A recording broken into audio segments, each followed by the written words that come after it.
Okay, so what I was thinking of doing for these is each week we read through the chapter that I glossed last week, and then we gloss the next one so that it's prepared. So you get a bit of glossing and a bit of just reading and translation work. So apologies, by the way, in advance if I'm umming and ahhing a lot, if I'm slow. It's just because I got like 4 hours sleep last night. My brain's kind of fried. But Beowulf is fun and important, so let's go into it. So, start of chapter 2. So, last chapter, just to recap what happened, we basically learned about Beowulf's ancestry, and we learned about the funeral of Shield Shaving, who I believe is Beowulf's father. So, Thar was on Burgum Beowulf Schildinga, Leof Leodkunning, lange trage, volkum je vrije, far eller huerth, aldor of erde, of that him eft on walk, heach herfrenne, heald thenden liefde, gammel on Guthrael, glade Schildingas. So, anyone want to have a guess using the vocab and the grammatical gloss at translating any parts of this passage? Maybe Thar was on Burgum Beowulf Schildinga, or yeah, Father eller huerth aldor verde. While I have a sip of coffee.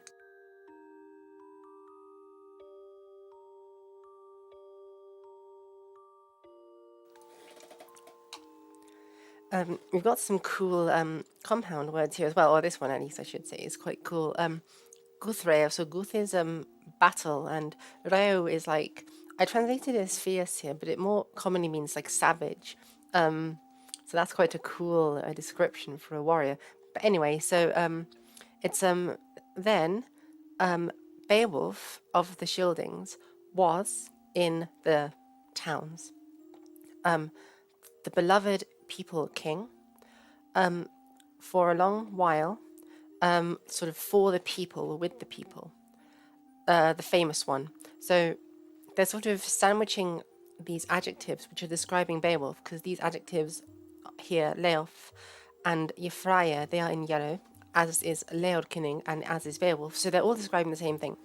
They're saying Beowulf is a Leodkinning, people king, and he is Leof, which is beloved, and a Yefraya, which is famous. And they're sandwiching them between the two, because actually, so Leodkinning is a noun, okay? It's like people king. Yefraya is famous. And these three words in the middle are the people whom this, people king is famous among or with. So, and also for how long. So, Longathraya, Volcum, Yefraya. So basically what I'm saying is all of these 1, 2, 3, 4, 5-ish words, they all function as like one block, which is something quite cool that you can do in Old English poetry because you have fluid word order. So anyway, Beowulf was in the city, in the towns, the beloved people king, famous to the people for a long while. Then this next bit in brackets is Fader eller huerth, aldor of erde. The father, and now in situations like this, you often have what's called like an implied possessive. So it doesn't say his father, but we just assume it's his father because of the context. A lot more medieval languages is contextual than people let on.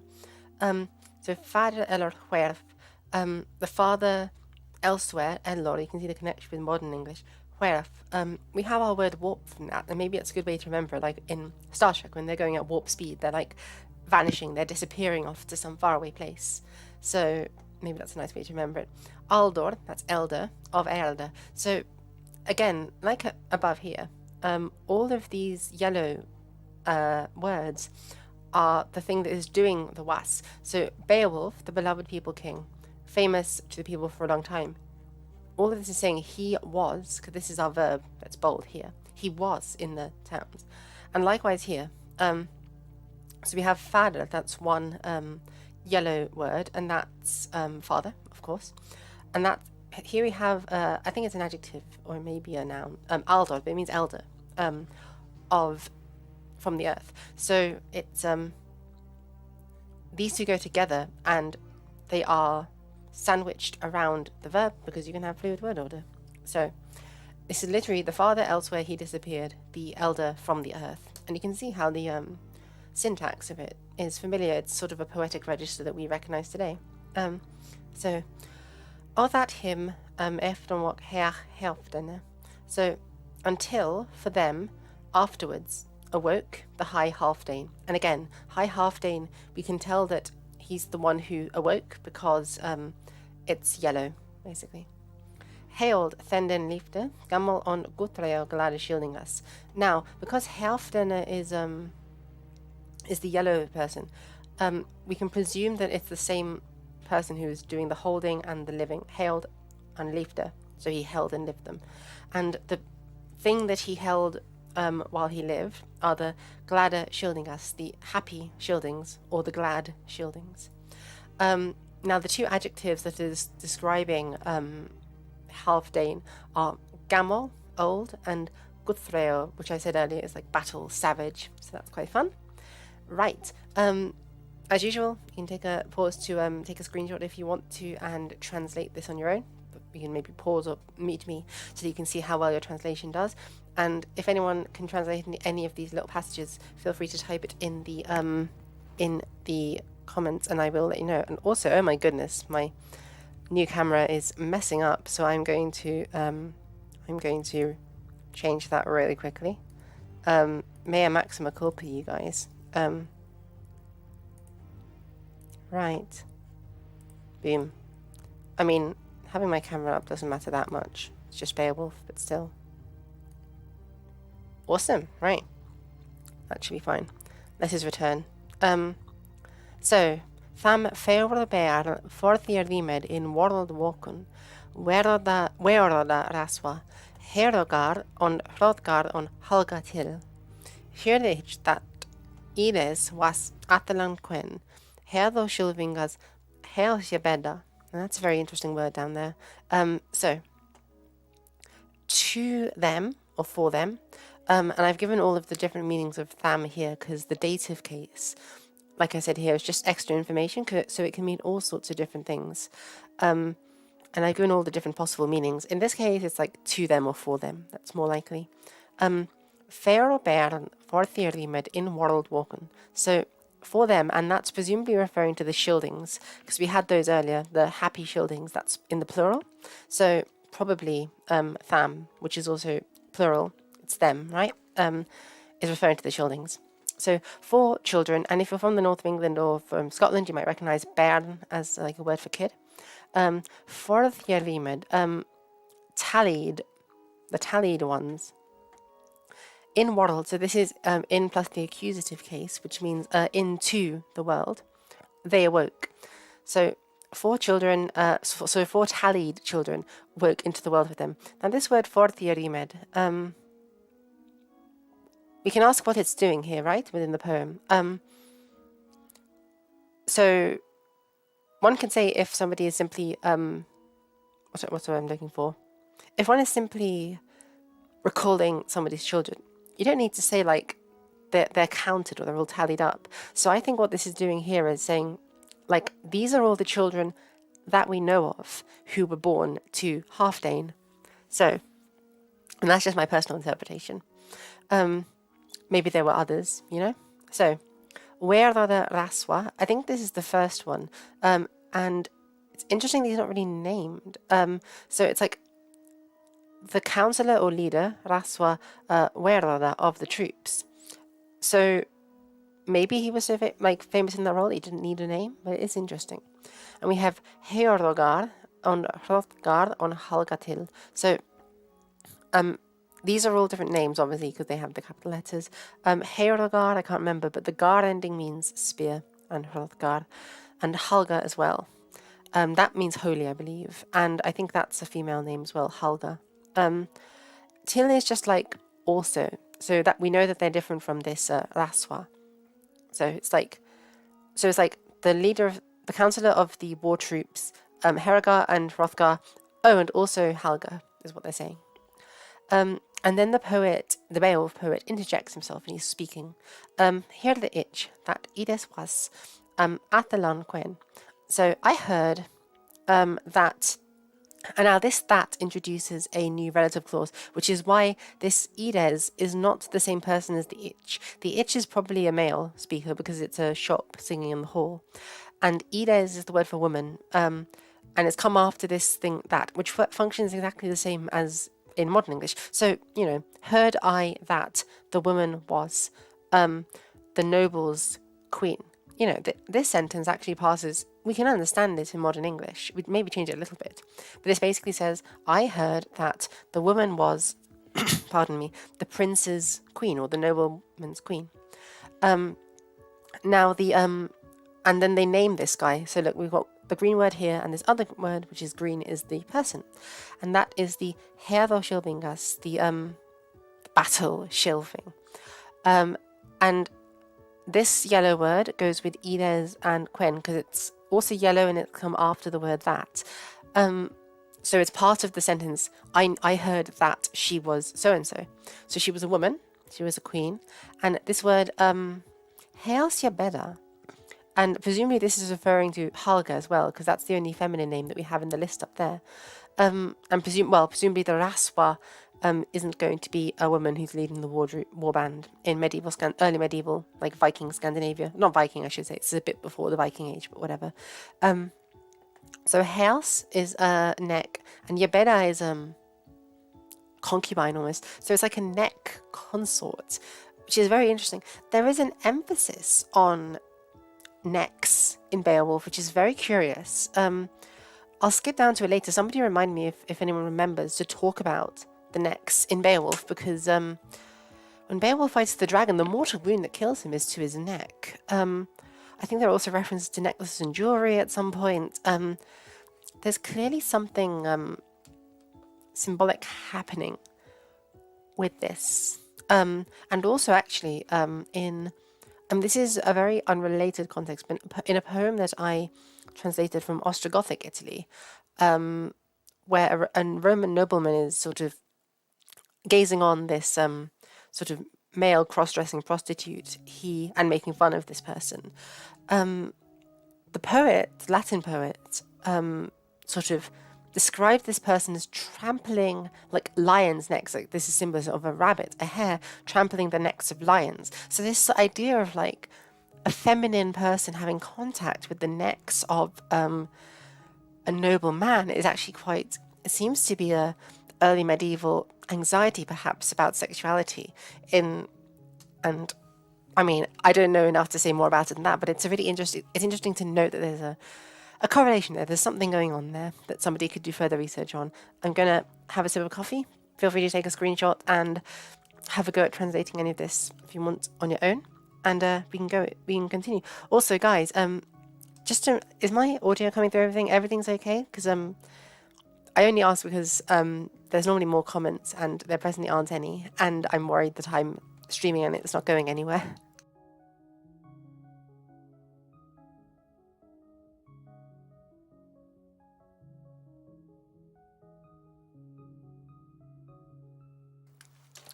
Hello? Am I truly not live? What is going on here? My mic is fine. Yeah. I mean, everything should be fine. We'll see, I suppose. What's happening on... Wait, that's weird. That's so weird. Oh, okay. Because I was watching it on my phone, so text chat wasn't sorry. Text chat isn't showing on my phone. Oh Jesus, my brain is not working for me. Lord have mercy. Miserere mei Deus, as people would say. Ah, there we are, we're back. Right. Sorry guys, right. Let's go back to Beowulf. So Tha was Hrothgarda hersped Ethan.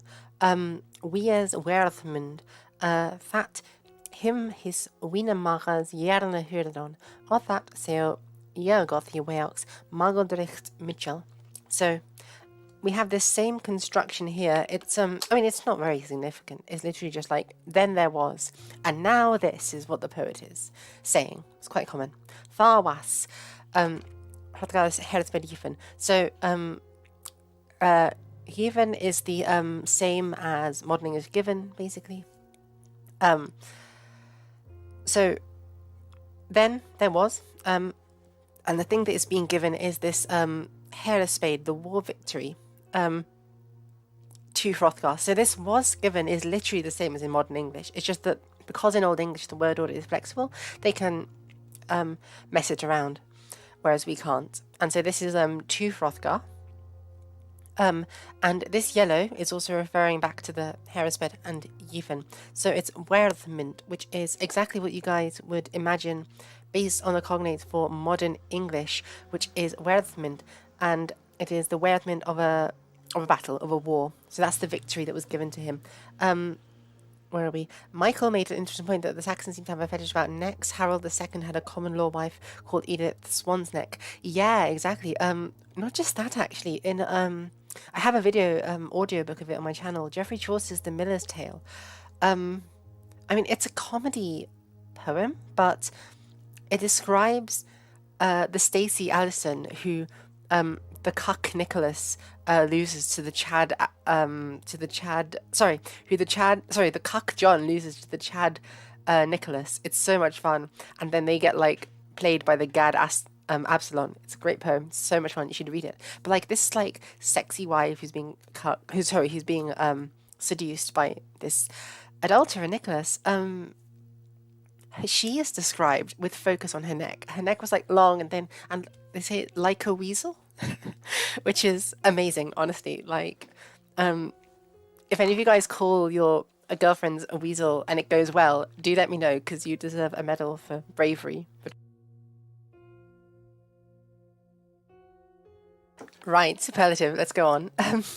So, like I said before, this that is working like the English word. That is just introducing, saying, you know, that or so that, basically. So it's so that, the yellow is the word that's doing the thing. Wine magas, which is like, dear friends. Yarna is keenly hirdon, so that they would, they obeyed him.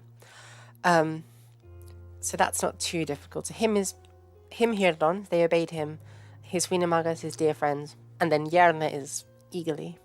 Where are we? Michael is translating Hrothgar drew people to him because of his success in war. Drew people to him. I think I see what you mean. Are you, I think maybe you're thinking of herdon as like herding, as in herding in modern English, Michael. Is that what you are going for this? Because it doesn't quite mean that. I would say that it is. So, anyway, we'll go to the end and I'll go from top to bottom. Of that, so Jörgoth, Iweox, Margodricht, Mitchell. Such that, or because of that, the youth, so Jörgoth, and again, you can hear it, it's like the modern English. Iweox, it waxed. A Margodricht Mitchell, a great war band. So, from start to finish, it's then a war victory was given to Hrothgar, the worthiment of battle, so that his friendkins, his companions, keenly obeyed him, until the youth grew into a mighty war band. So yeah, fun stuff. Right, as usual, take a screenshot if you want to translate it on your own, and in the meantime, type in chat if you have any guesses for any of these words. I'm going to have a sip of coffee.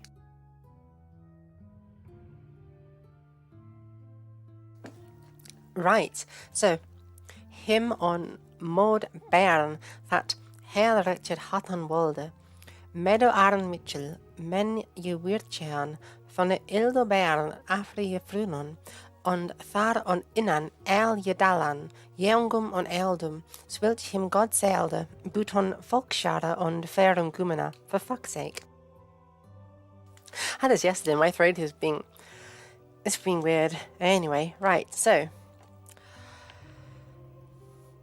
we'll handle this stuff first before the that, because the that is going to be its own thing. So, Bern is the verb, and there's no like yellow word here, so we just take an implied yellow word of like it happened. So it occurred to him in his mind. Or into his mind. Mode is mind. So Modi, your name. Well, actually, the word COVID, lol.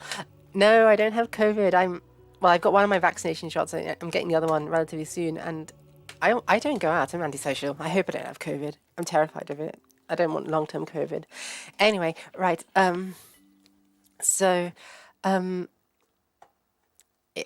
his mind. So the word mode is interesting. So our modern word mood is descended from it, but obviously mood means a very different thing now.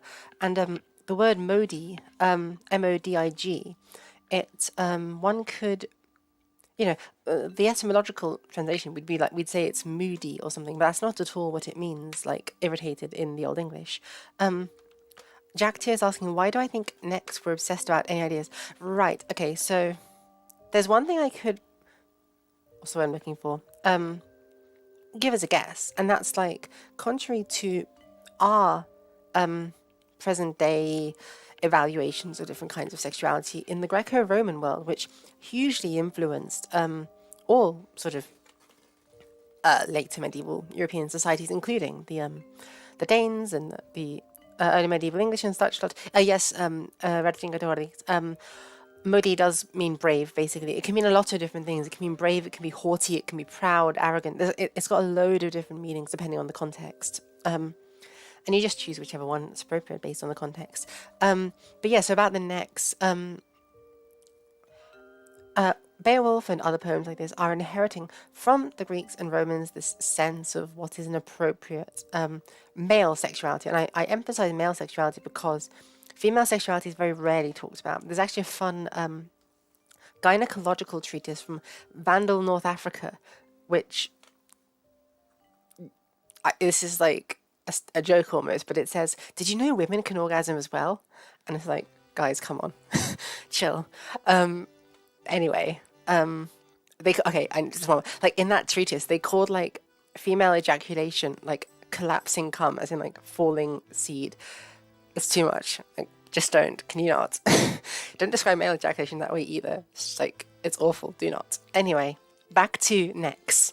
In the Greco-Roman imagination, oral sex was actually the most taboo kind of sexual activity, not like anal or anything else like we might think about today. And the reason for that is because oratory, literally using one's mouth in effective public speaking, was an essential component of Greco-Roman masculinity and growing up to be a dignified young man. Sorry about that noise outside my window. If it continues, I will shut the window.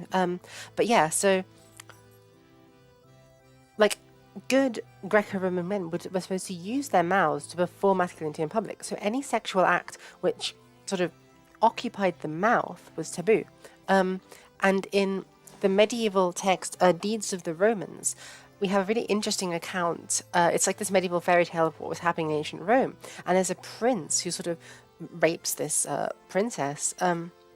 He ties her up in a tree, which is fascinating. I'm like, is this the kind of bondage thing that's going on? He ties her up in a tree, and like he rapes her. And what they say is usquam ad gulam, which is all the way to the throat. And that's meant as like, oh, not only is this deviant and taboo kind of sexuality, because this man has lost control and is raping someone and not being respectable. But it's like, this is the most extreme, like usque, all the way to the throat. Really interesting stuff. If you want to read more about that, you can read the Gesta Romanorum, Deeds of the Romans. Really fun text. So, Jack, that's a very circuitous route to get to. If I were to guess, I would say that would be why necks are obsessive. The proximity to the mouth and the throat, honestly. I mean, oh God. I'm closing the door. Sorry, the window. Sorry, guys. It's the bin men came. So, like, okay. I'm doing it. I don't care. Right. So, in medieval sign language, so this is the sign for, like, any kind of sex, right? Now, why? I think it's literally like these nuts on your chin. I think it's unironically what that sign is meant to be doing. This is in the Cluny medieval sign language lexicon. It's a book. It's a book of like instructions for how to do medieval sign language. Like this. Fucking hell. This is the sign for woman. This is the sign for man. There's a few others. Teacher is this. Yeah, right. Honestly, man, like. Oh, okay. I'm gonna go off. I'm gonna go off. Screw it, because like we're having fun. Like the Loeb Classic Library. People are like, oh, I just hate classics so much. They ruin Latin. They're like, you study I didn't fucking know Tacitus and Cicero and all this shit. I'm like, look, they're great. Like, the Gallic Wars are fun, okay? But the most exciting like sexuality stuff you'll get commonly in classic syllabus is like Catullus, and all fucking Latin A-level students, they go nuts over Catullus. They're like, the Irumabo and whatever. And yeah, Catullus is fun, but he's one guy. And there's a whole world of like freaky, fun sex shit in the medieval world. I'll find one to show for you guys because it's just too much fun. And no Dios, here we are. Here we are. So these are some poems I translated for a paper I did for class, and it is. Oh no, did I? Oh gasp! I do not have Enodius. But basically, there is a poet, a Latin poet from Vandal, North Africa, who is called what's I'm looking for? Who is called Luxorius. He's writing in Vandal, North Africa, and he's just so much fun. So I've got some of these now. I've translated them. Oh my god, yes, here we are. So this is, if I remember this correctly, Glyconicum in advocatum effeminatum, and this is like yeah, dude, oh my god, I'm sorry, like if you had Latin teacher, I had a Latin teacher, it's always boring as fuck. They don't teach you this stuff, and part of the reason is like it's like post-classical, so like, oh, it's after Cicero, so it's not proper Latin and it's boring. No, fuck off, this is fun. This is literally a diss track about like, effeminatum. It's like a femboy lawyer who Luxorius doesn't like. Oh, it's great. You guys can read it here. Why do you rejoice at being fucked in your raging cunt? Why did impotent pleasure overtake you? Que gaudes futui furente cuno curde cepit impotens voluptas. It's like, how much fun is this? Wait, oh no, sorry, this is a different one. This is about the the hermaphrodite, which I'll get to in a second. This one here, the very image of a cut-out man, seriously decadent in nature, you show up in feminine costume, burden of a savage libido. God damn it, so much fun. This one as well is one of my favorites. Luxorius is like the most fuckboy person imaginable. So he sees like a hermaphrodite girl, right? And Rome's like, a bit like today, like a girl with a dick. People are obsessed with fucking trannies on porn sites and stuff like that. I'm allowed to say it, you're not allowed to say it. And what's the word? So hermaphrodites were sort of the same for Greeks and Romans. They were like, oh my god, losing their shit. Luxorius sees one and he's like, is this gay? Is it gay if I fuck this? Not is it gay because they didn't have a concept of gay, but he's like, is this a man? And amazingly, his galaxy brain logic is non lesquo paterdis, facisque cunum, illam quam mulier probaris esse, partem cum dederis puella tunces. Right, so, oh god, right. Don't give that by which you suffer. Instead, make a vagina a cunt. For when you give that part, then you're a woman, then you're a girl. And I'm like, he's literally like, when I'm fucking you, you're a girl. That's what defines womanhood. It's amazing. And so this bit about don't give that by which you suffer, this is referring to anal sex because, like, what's the word? Because receptive anal sex was referred to as suffering. So it's really suffering womanly things. Muliebra pati, from an epigram by Marshall, who who was the founder of the epigram genre in ancient Rome. So it's like, basically, don't like take it up your arse, take it in your like vag, because when you like get fucked in your vag, then you're a girl. And they never teach you this. No one's in. I did a medieval Latin like module at uni. They don't do that. Everyone would fucking sign up if you got to translate this stuff. They're so much fun. Look, here's a poem about basically a trans lesbian. I'm calling her a trans lesbian because it implies that she's married. In Ostgothic Italy, like a habitual, a natal male who's wearing women's clothing all the time. A fascinating thing. Oh, sorry, there's too many. Fascinating thing is that this word vir face mulier gesto, so a man in face, but a woman in action. So it's like camp body language almost. It's so fascinating. There's so much juicy, interesting stuff to dissect it. And the reason is I literally wrote an essay for one of my modules dissecting these poems. They're so interesting. So I'm going to like make this essay into like an audio video thing for my channel. So this you guys will get my takes on all of this. But I'll give you guys one more by Luxorius because it's so much fun.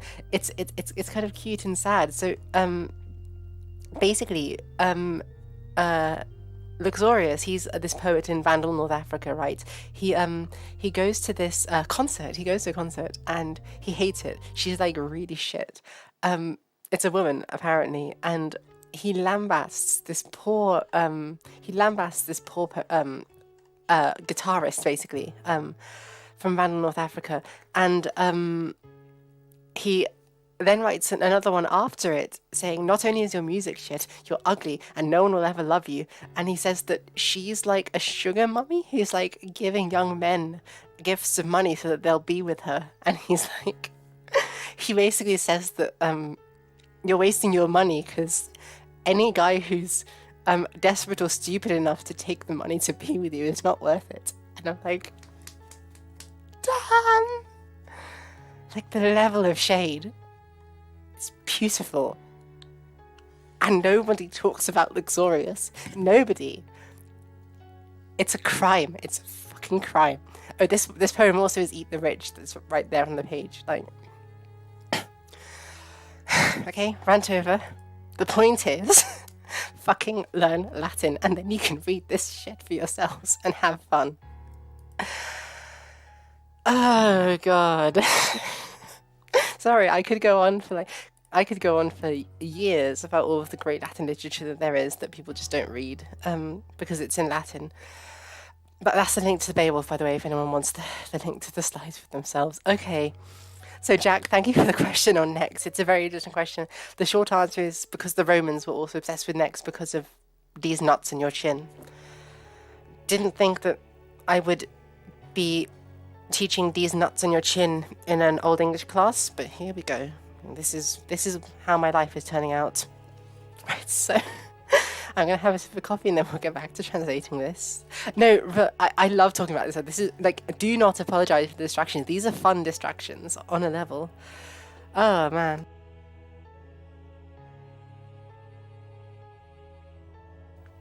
I mean, you can probably hear from how much how excited I get when talking about it. I love fucking queer theory and gender sexuality and such, and when it meshes with the Middle Ages, mwah, buonissimo, whatever. Okay, so, right. It occurred to him, in his mind, that Hatan Walder, so it's, Hatan is, what's the word I'm looking for? Order, or commission, I should say. More commonly it's order, but it means commission, so mate, order. Walder, he would, and in slightly older English, we use would in the sense of to want, not just to be about to.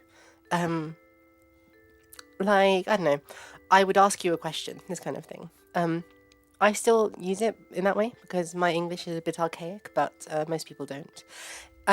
So this Hael wretched. Hael is hall and wretched is building, so it's like the hall, a hall building.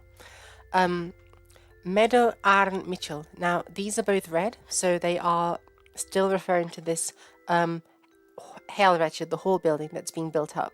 And it's just another repetition of it. Meadow Arn Mitchell. Meadow is like mead, and Arn is hall. Mitchell is great. So it's like the Great Mead Hall. And this is the thing that, as I talked about, that Old English poetry does a lot. So we actually don't need these two words here. Him on Maud, Bern that Helred Hatten Walder. It occurred to him in his mind that he wanted to commission a hall. So we don't need this like Meadow and Mitchell here. But these two word couplets, they sort of fit into Old English poetry a lot. If you pay attention, you'll notice it coming up all the time. Where are we? Margodricht Mitchell. There we are. Look at that. These like two words that come up at the end, because the Seo Yeogoth and Margodricht Mitchell there are the same thing. So it's really sort of irrelevant. The youth is growing. Margodricht Mitchell, a great warband. It's not necessary, but it's just like they like the sound of it. Where are we at? Here's another one. The woman was the noble's woman, Athanan Quen, Hail Sibeda. So the Hail Sibeda is referring to the Quen, but they repeat it again for this like feel of Old English poetry. So this is to give you like a sense of the style of what Old English poetry is like. Right, so it occurred to him in his mind that he wanted to commission a great hall, a big mead hall specifically. And now this is a different bit. Men gewirtjan thonne ildebean afrie frunon. Right. So this is a slightly complicated construction, but we have it in Latin and Greek and Old Norse and Gothic, where you have a red word, which is called the accusative, and an infinitive verb, and it basically means that they do X. So he wanted to order that the men work or create. And the thing that they're creating, because in this sentence, the red verb is functioning as the subject and not the object of the sentence, we actually have to take the red word from the last clause of the sentence, and that's the Meadow Arn Mitchell, the Great Mead Hall. So he wanted to order the men to create, or he wanted to order that the men create a great mead hall, which the children of men, Ildebearn, ever Jefrunon, would enjoy, hear of. So this is saying that Halfdane wanted to build a great hall that would be legendary, that people would hear about for ages. Und thar on inan, that's quite similar to modern English, isn't it? And there on the inside, within. Eal, Yedalan, Yeongum on Ealdum. So Eal is pretty obvious, it's all things. Yedalan is to deal out, to give out, to distribute. Yeongum on Ealdum, to young and old people alike. Swilch, and because this is red, we know it's the same thing as the ale that's here. So such as God, which is our subject here. Sealder is like it's related to our modern English word to sell, but it's like to give to him. So what's I'm looking for? Yeah. So this such is referring to the everything, all of the things that he was giving out from before, and it's saying that God gave him those things. This line, you might notice, it looks like one of these things that either could be thrown in, right, to make the poem be a bit Christian, or it could easily have been modified from, maybe earlier it said the gods gave him, maybe it said a specific God gave him this. We can't know, I'm afraid. Michael has an interesting question. The children of men, is that separating them from the children of Cain outside the hall? That's a very interesting question. I'm going to say yeah. I think yes. And actually this chapter is obsessed with, I think it's obsessed with Grendel and Cain and all this sort. So we'll maybe get an answer from the text itself going on into this chapter. So anyway, so he he wanted to distribute, because remember, aside from this Yefruna, which is they would hear, and that's referring to the children of men, all of these other verbs are actually infinitive until God himself. So he wanted to commission, he wanted the men to make, he wanted to distribute everything to the children, to the young and the old. So that's how this word Walder is doing a lot of work in these lines. So what was he giving to the young and the old? Buton, folkshare on Fairlum Gumena, except for the people share and the souls of men. So that's what. So he's giving everything except like the public land and men's souls, because of course those belong to God. Right, I'm gonna have a sip of coffee, take a screenshot, have a read of it, translate it if anyone wants to.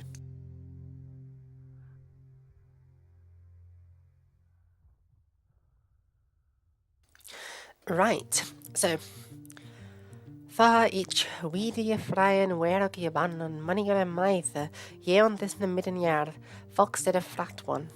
So then I sort of learn of from afar broadly werk je bannen. So infinitives in Old English and in Gothic, I think in Old Norse as well. Matthew, could you check me on that if Old Norse verbs, if Old Norse infinitives can be active as well as passive infinitives, because Latin has a distinction. Latin has passive infinitives. So facere is the verb.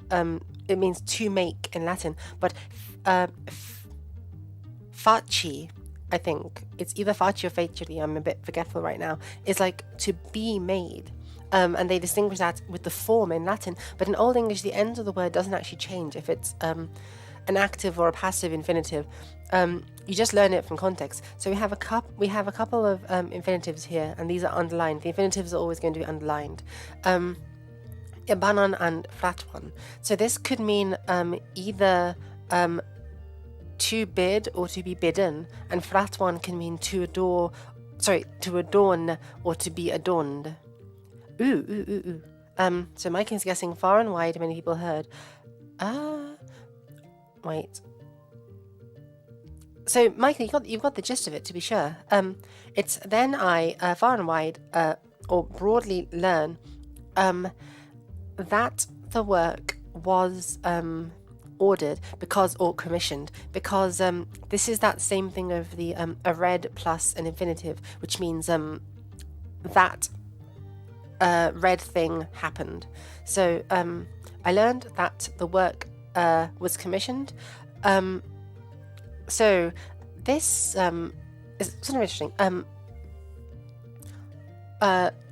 Manera maitha. Actually, this is ambiguous. So I've said here the dative means extra information. These blue words mean extra information. And I say here that I give all of the different prepositions that we could use to translate it in English. So manera maitha is like many people, but the other meanings depend on how the dative is working. And it's actually ambiguous here because one can translate this as, I learn that the work was done. I learned about this from many people, as in many people have told me about this. Or I learned that the work was commissioned sort of by many, or hailed by many people. As in building that work was a thing that many people were ordered to do. Because remember, the Scyldings dominate many people. That's literally the first few lines. And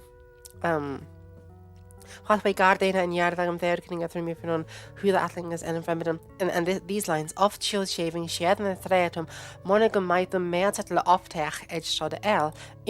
often shield shaving took away the mead seats from many people with the threats of murders, and he terrified the earls. The Scyldings have dominion over many other people in in their world. And so it's possible that these peoples who they conquered were ordered to build a hall for them. And it's also possible this is referring to other people who told the poet about this hall. So that's why sometimes you have phrases like this, and you literally, in terms of the grammar, sometimes you can make arguments for why one translation is slightly more likely, but either interpretation could be legitimate. And because of that, I would just say to you, this is why you can't trust a translation, because, yeah, it's ambiguous, and it's literally something that the translator has to make a choice on. You can't just say, I heard that the work was done by many people, or I heard from many people that the work was done, which actually quite changes the dynamic, right? Because if the work was made by many people, then there's this like pyramid thing. It's this story of like, or like Norman castles in England after the conquest. It's like this story of subjugated people being forced to work to build the tools of their own oppression, almost. And the other way around, it's almost like this story of celebrity. And you do have to translate it one way or the other. So this is why, don't trust translations. Learn to read these things yourself so you can make your own mind. You can make your own judgment about which one it is. Let me know in the chat, do you think that the poet heard about the hall from many people? Or do you think the poet heard that the hall was built by many people? Or was praised by many people? What do you think? Right, so let's finish this. Yeon this midden yard is like throughout this Middle Earth. Folk stede fratwan, the hall adorned and decorated. Really fun stuff. Right, so let's just move on. I'm going to have a sip of coffee, take a second to maybe try and translate any of these if you want. By the way, I want to shout you out, Michael, because you try to translate these things, and it's difficult stuff, and you're giving it a go, and you're getting things right. This is really awesome.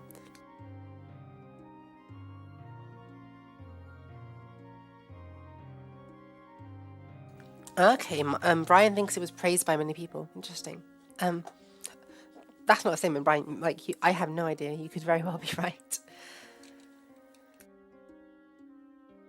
So, okay, let's go. Him on Firste Jelomp.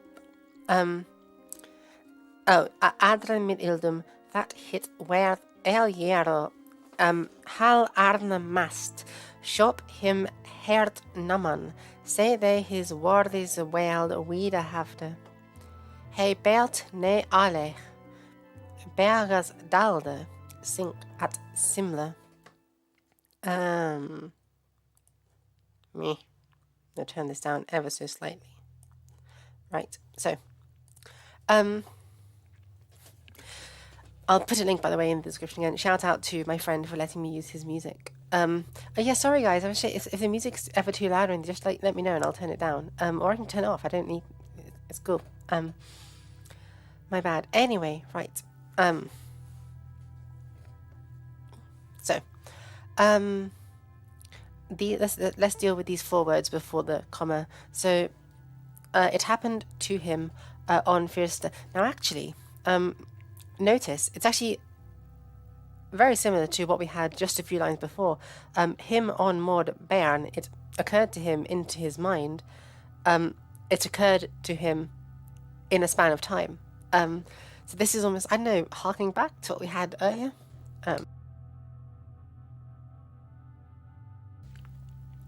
Adra mid Ildum. Speedily is early is Adra mid Ildum with the elders. That, and that is going to be a relative clause. That hit werth el hierro. That it became. Sorry about the ice cream truck. That it became all prepared el hierro. And this is another one. Do you remember I said how they have these couplets like Magodricht Mitchell and Magodricht Mitchell and Hele Schilvingas Helsebeda. This is another one of those ones, which is just repeating the same thing. Hel Arna Mast, greatest of hall buildings. Yes, Brian, great. Good job. Greatest of hall buildings. And because these words are all yellow, they're all referring to the same thing. So it became all prepared, and the it that is becoming all prepared was the greatest of hall buildings. So shop, and that is a verb. It's like our English word shape. So shop him hert naman se för his warde sig väl vid havde. So goodness. The person who is doing the verbs, we have two verbs here, shop and havde. The person who's doing both of these verbs is goodness, Halfdane, and so we have the say here. So, and say just means, well, it's a word for thee, but it can also mean he in certain contexts. So he created for him. Now, him here, because in Old English, all nouns have a grammatical gender. So they're either masculine, feminine, or neutral. And actually, they don't. So they have natural gender with adjectives. So, and that means that you would use feminine adjectives to describe a woman and masculine adjectives to describe a man if those adjectives are being used on their own without a noun. Goodness. So yeah, yes, right. So there is a poem in the Old English canon called "The Wife's Lament." It's a really famous poem because the speaker seems to be a woman. And the reason we know it's a woman is because one of the lines is "Ich am full geomorre." Geomorre. I'll type it in chat. We have geomorre, and this adjective geomorre is a feminine one. If it was a man, it would be ichium full geomor, M-O-R, and it would stop there. So we can tell based on that there's a woman. But actually, they don't always work that way. So if I remember correctly, the word for wife, weef, is actually masculine, which is contrary to what we'd expect. This one also, the word for queen, or it can also mean woman, queen, that's actually masculine. So it would have the masculine pronoun or article say there. Whereas the word were, which is man, like in the word werewolf, where is actually neuter. It's neither masculine nor feminine. And the neuter is also used for like abstract concepts. Some people who resurrect ancient languages advocate using the neuter gender as a adjectival ending for non-binary people in the present day. So when you're like speaking Latin or Old English now in a modern day society, and you have a non-binary person, some people say you should use the neuter to refer to them. It's a big controversy. Sorry. Right now in the Gothic community, we have an issue with that. People are debating it. There is precedent for it. Saint Jerome, in his letter to his pupil Eustochium, explicitly said that this person who is being the Scandinavian word for woman related to queen. Oh goodness, I think it's drot, isn't it, or drotin is the word in Old Norse for queen. So drotin. And the word for, well, there's a few words. Kvorn in Old Norse as well is the word for woman, and kvorn is the cognate of queen. So queen in Old English, kvina is modern Danish, isn't it? Kvina, and that comes from the Old Norse kvorn, which is same or cognate of the English word quain, Old English word quain. Anyway, Saint Jerome, in his letter to the pupil Eustochium, is like a natal female, so like assigned female at birth, like female-bodied, however you want to express that. And Jerome, in writing to her, I shouldn't say her, in writing to them, explicitly says that you used to be called Eustochy A, which is the feminine ending for your name, Eustochy A, because it's a Greek adjective, but they Latinize it basically. And A is a feminine adjective ending in Latin. But I'm calling you Eustocium, which is the neuter ending in Latin, because of your decision to become a Christian nun. Basically, you have almost like renounced your gender, you've renounced your sex, which is absolutely fascinating. And the reasons for that are so complicated and fun and fascinating and juicy. I highly recommend it. If you want further reading on that subject, I recommend this book here. It is by Rhonda McDaniel, The Third Gender and Alfred's Lives of Saints. So this book is basically divided, I think, into 3 parts, and it looks at the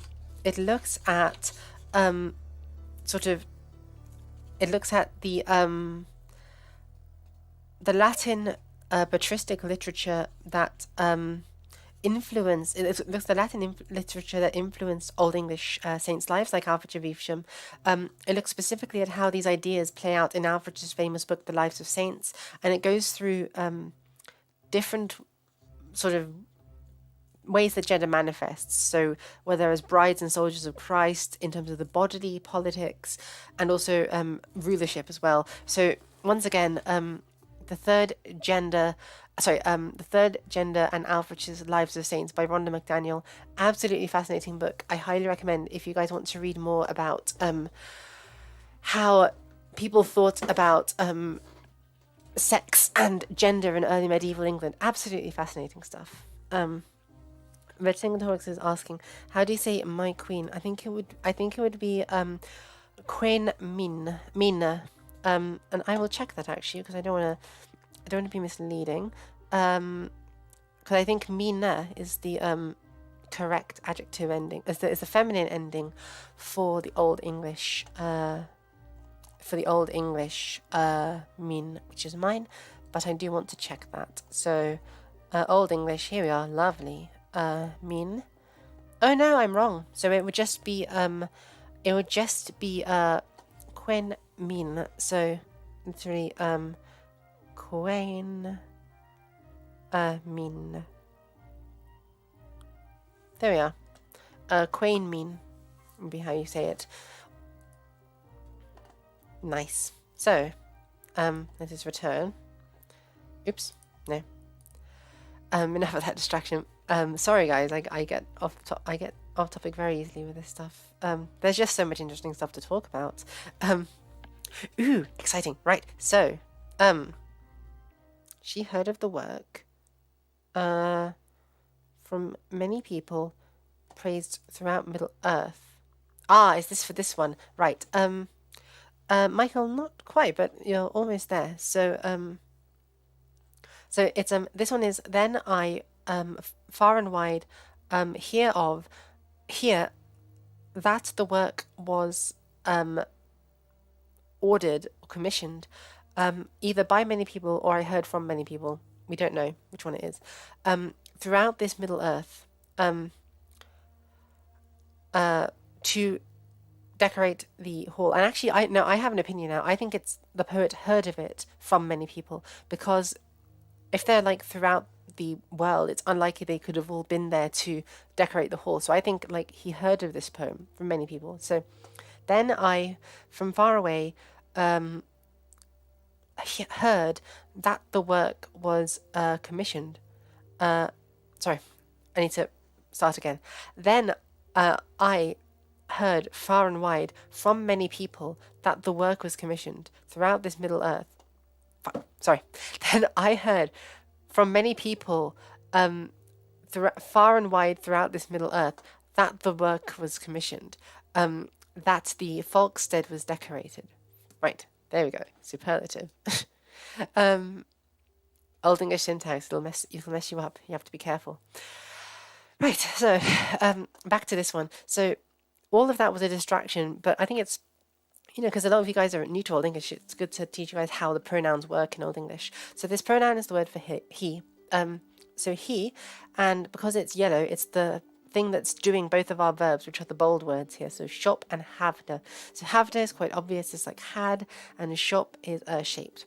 So let's do the first one here, because actually they separate it quite nicely. So we have the verb and we have the subject here, and that's like the first clause.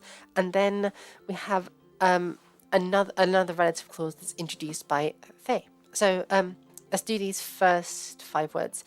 So he created for them the name Hert. And I shouldn't say him, sorry. The reason I got into that tangent, that's why, is because all of these words in Old English have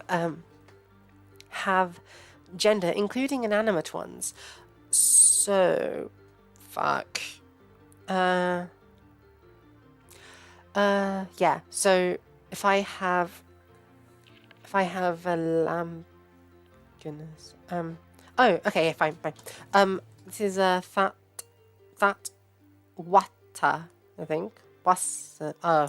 Can't remember the Old English word for water. I'm sorry. I recognise if I saw it, but I can't remember it. The light. We'll just point upwards, and there's a light above me. It's like that lecht is the light in Old English. But you wouldn't refer, but you would refer to it as, in that case, as him, because the light has a gender. Likewise, shit. I'm trying desperately to think of any. I think, okay, here's one. Seoduru, the door, which is right next to me, or this door is behind me. Seoduru. I think the word door is feminine. I'll double. Oh no, I don't think it is actually. I think I'm wrong, but I'll check. Fuck me. But this is how we learn Old English, I suppose. Let's do this. Old English duru. Oh no, I'm right. It's feminine. Okay, cool. So duru. An Old English person, let's say I opened the door and they wanted me to suddenly close it, they wouldn't say close it like we would. They would say close her, because the word door has feminine gender. That's what this is. So they refer to it like it's a woman, like it's a person. And they say, they would say close her or open her to open the door. And that's what's happening here. So this is useful in a poem like Beowulf because we can tell from the gender of the pronoun that's referring to the thing which out of all of these words it may be referring back to. Also, Michael, you don't need to retract messages if the translation is wrong, you know? It's okay to make mistakes. I make them all the time. And Brian Morrow talking about, in relation presumably to Jerome's Lives of Saints. Yeah, talking about the eunuch gospel passage in celibacy, exactly. Jerome said that he was a eunuch by choice. All of this is extremely complicated, and I should do a video to properly dive into it. So yeah. Oh, that's interesting. In Scottish Gaelic, apparently the weather is feminine. That's quite cool. But yes, so anyway, goodness. So this word him is referring to the hall, the heal, all the work or the folkstead, all of these are masculine words, so they could be him. So he created for it, referring to the hall, even though the pronoun is him, the name Heart or Herot, which means deer. I think it means what's the word looking for? It means heart, as in H-A-R-T, like in modern English. It's cognate of that.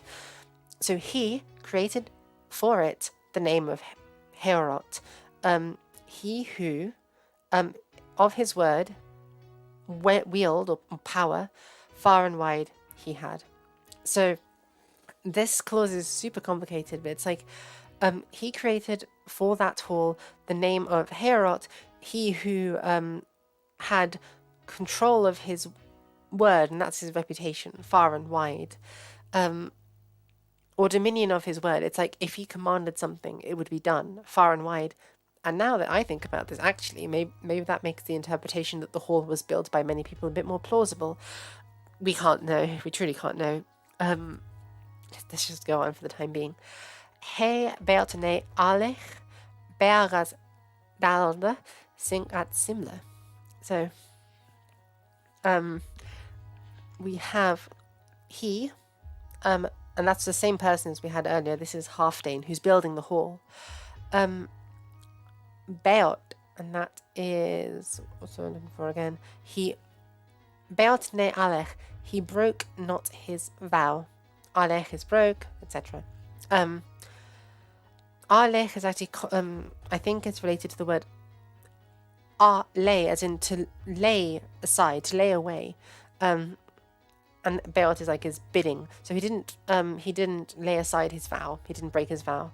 And this is the vow that he made earlier. This is the thing that he wanted to distribute Yadalan El, young on eldom. He wanted to give everything to the young and the old. And they're saying here he didn't break his vow. He actually did that. He dalled. So they're saying here he wants to dalan. And they're saying here he did it. He dealt them out. So he dealt out bearas.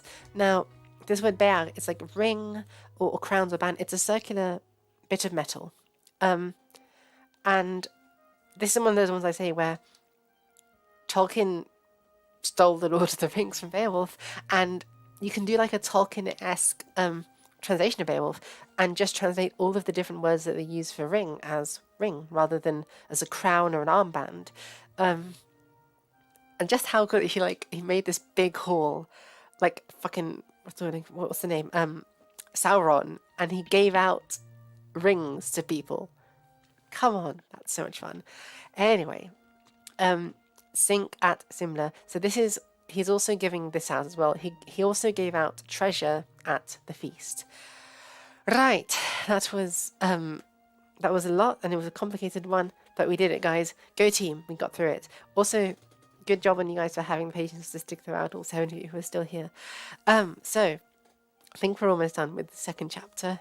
This is quite a fun one. So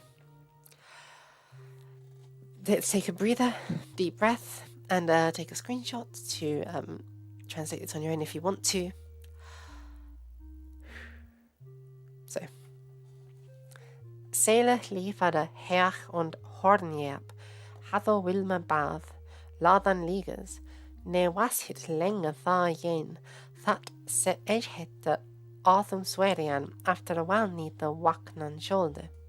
So, it's another semi-complicated one. Let's do these first two words, because they're the first two words. This is yellow, so we know it's the one that's doing the verb, and the verb is right there. It's very easy. So it's the hall towered, not the tall Howard. The hall towered. And these two are adjectives that are describing the hall. You'll see this a lot in Old English poetry as well. Just like you will see, as I pointed out, these little couplets put together, Margeldricht Mitchell, you'll see two adjectives separated by the word and. So Herr und Hornjeb. And it won't take long if I flip back to find, here we are, Jeongum on Ealdum, Folksharda on Feordum. It's really common. And, we do this in this is literally, we would recognize this phrase in Old English. This is young and old, literally, Jeongum on Ealdum. So this is what I find so cool about studying Beowulf and this kind of stuff, is we can feel as native English speakers that all of this poetry is kind of still with us in the way we speak and the things that we recognize and the things that feel natural to us. It's really fun. So these two words, Herr and Hornjeb, are describing the hall, the cellar, and it is high and horn gabled. So I guess there is horn on the roof. It's quite interesting. Haddo Wilma Bath. Now, the word binan takes a genitive that's a green noun as its object. So this means it awaited the loathsome flames. So this is a very grim foreshadowing of what's to come. So it's like, and it's also really interesting if you think about it, the way that they're phrasing it. The hall towered, high and horn gabled, it awaited the loathsome flame. It's almost like the battle flames. It's almost like the hall is aware, it's conscious of what's going to come. It's like a person almost. It's so interesting. And part of this ties into how the early medieval English people are conceptualizing heaven. So Alan J. Franson and Faith Wallace edited a really good book called Cadman's Hymn. I'll look it up real quick so you guys can know to look at it. Look it up if you want to. Faith Wallace, Cadman's Hymn. Yes, here we are, Cadman's Hymn. This is the book that I'm talking about. It was edited by Faith Wallace and Alan J. Franson. It is Cadman's Hymn and Material Culture in the World of Bede. And there is a chapter in this edited volume which talks about how, I'll go back to that, which talks about how for the early medieval English imagination, they thought of heaven as in the place you go after you die as a roof. And actually, what's what I'm looking for? Actually,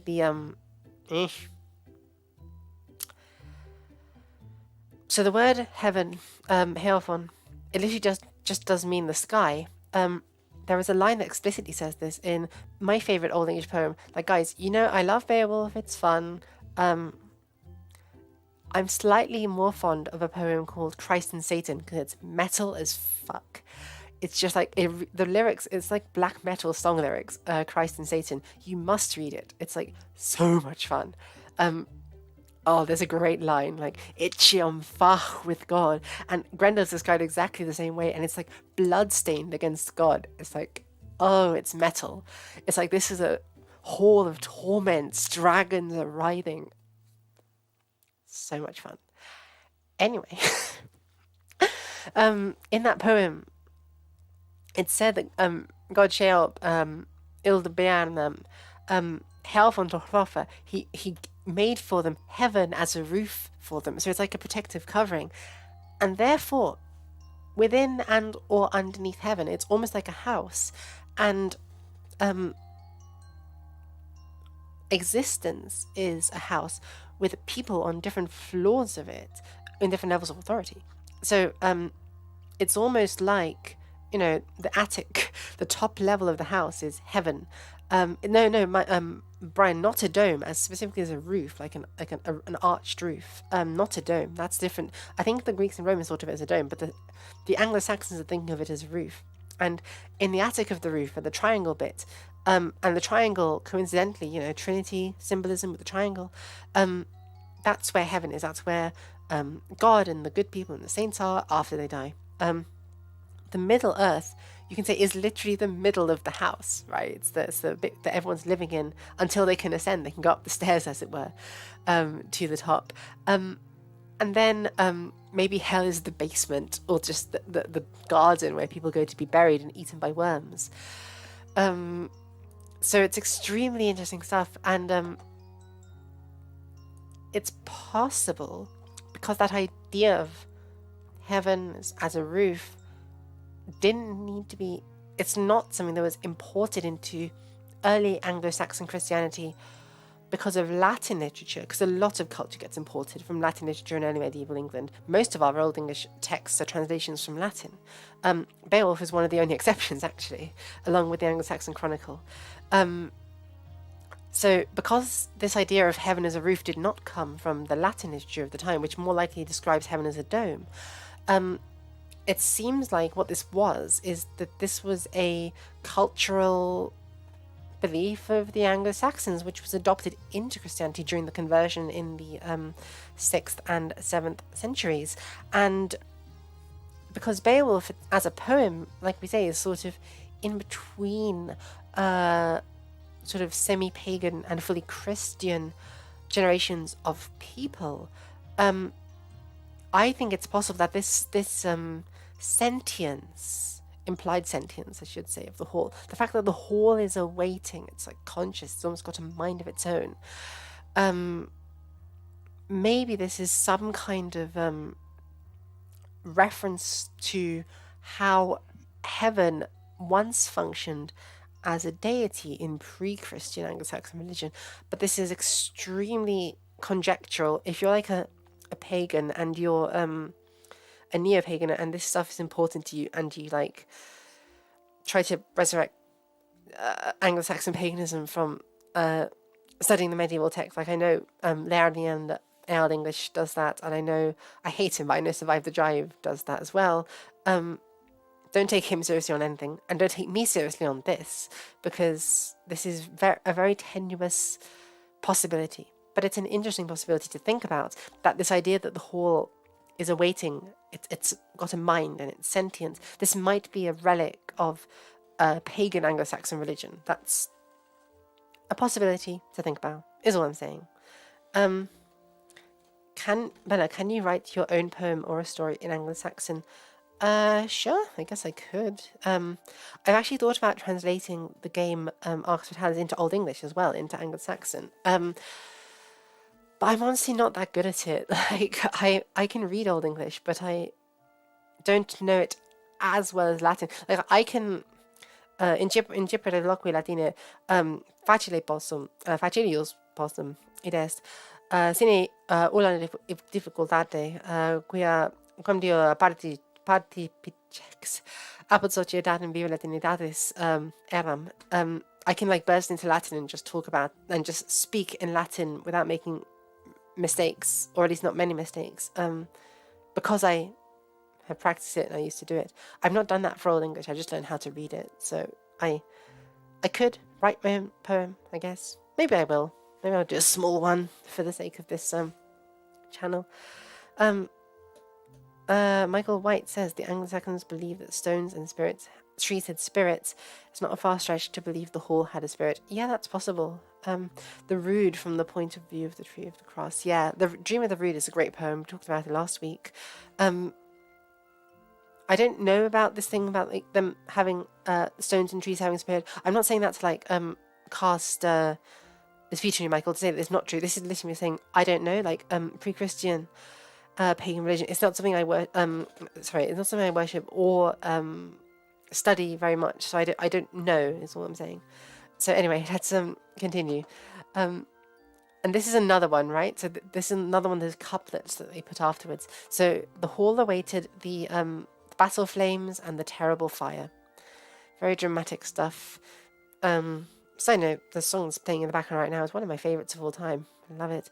Anyway, ne was hit lengatha yen. That, well, actually we'll go up to there. Nor was it long then yet. Literally, nor was it long then yet. This is modern English. This is how we speak today. Some of it is not exactly, but you know, we recognize it. It's our language. This is our culture as native English speakers and as English people.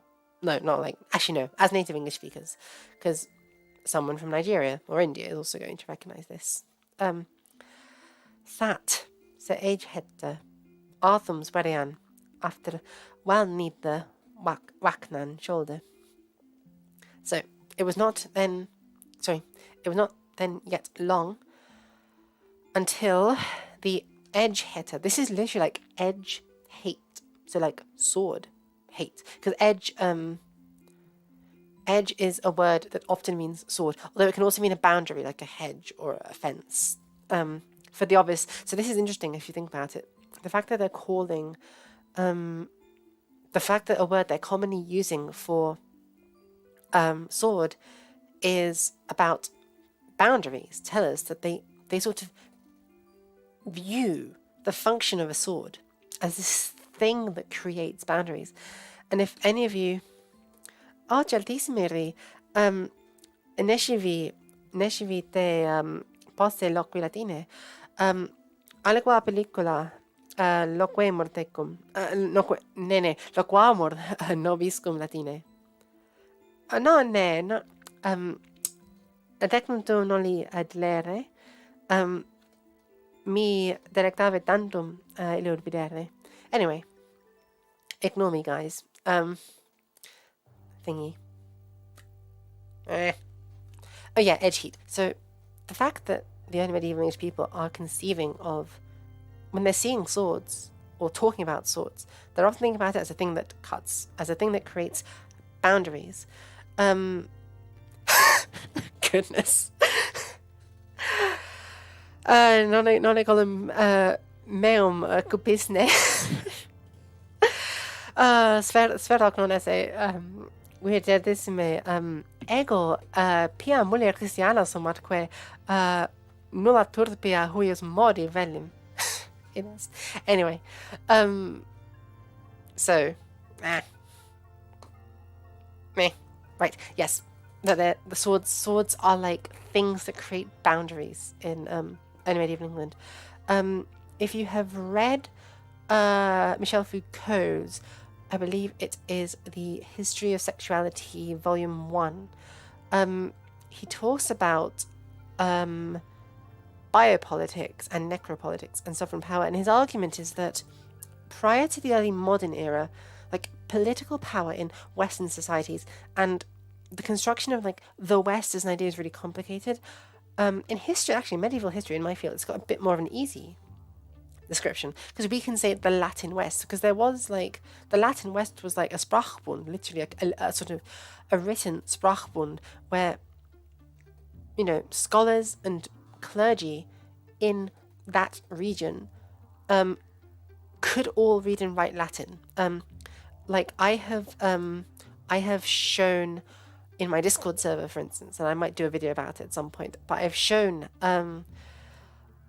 passports. This is cool. Actually, I'll show it at one point because it's just so much fun. Like we have literal things signed by Vlad Dracula, and it's like this is a freaking passport. In fact, depending on what is loaded up with the oops, no, I will show you guys if I'm able to from within my Discord. It'll be primary sources. Wait, what? Oh, manuscripts. It's up there. This thing, look. So this right here is a passport that was signed by Vlad Dracula himself. Which, how fucking fun is that? It says Vlad Transalpinus Voivoda, Vlad the Transylvanian Count, and this is a passport that he signed, and that the bearer could take and travel freely throughout Transylvania and such. And it's written in Latin, even though the people there are speaking Romanian or Turkish or Greek or German, loads of different languages, but Latin is still used there. So this is part of the Latin West, as it were, despite being in Eastern Europe. And yeah, fascinating stuff. Vlad Cepes, yeah. I just love that. I love how we can, like, with Latin you can go and we can like right now you guys are looking at and reading a thing that Vlad Dracula himself, Vlad Cepes, like wrote. I just find it so much fun.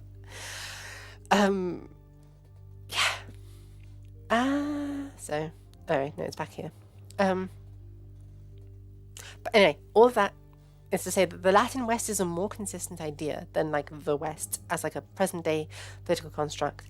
And Michel Foucault's argument was that within let's call it the Latin West. Within the Latin West, political power prior to the early modern era was primarily exercised in the taking of life. So he calls this necropolitics. The power of the sovereign to kill was the foremost thing. Yes, Jack, Vlad Cepes is regarded quite heroically within Romania. This is true. So, with that in mind, if we bear that in mind, that insight from Michel Foucault in The History of Sexuality, now we can criticize Foucault, and I have, but that's complicated, so let's not do it right now. If we take that insight that in the Middle Ages, what power means is the ability to take life rather than the responsibility to ensure that life flourishes. Because that's how we view government today. We think government has at least some responsibility to protect the life of its people. Not really the case. Back in the Middle Ages, government was this very powerful thing and terrifying thing, and it maintained its power by the threat of violence against you. And if we go back to the very first lines of Beowulf, this famous one, oft shield shaving generatum monogam meitum meelzettel ofter et sodde erlt den arlswerd verschaft funden. Shield shaving with the threat of murders, took away the mead seats from many people. He terrified the earls.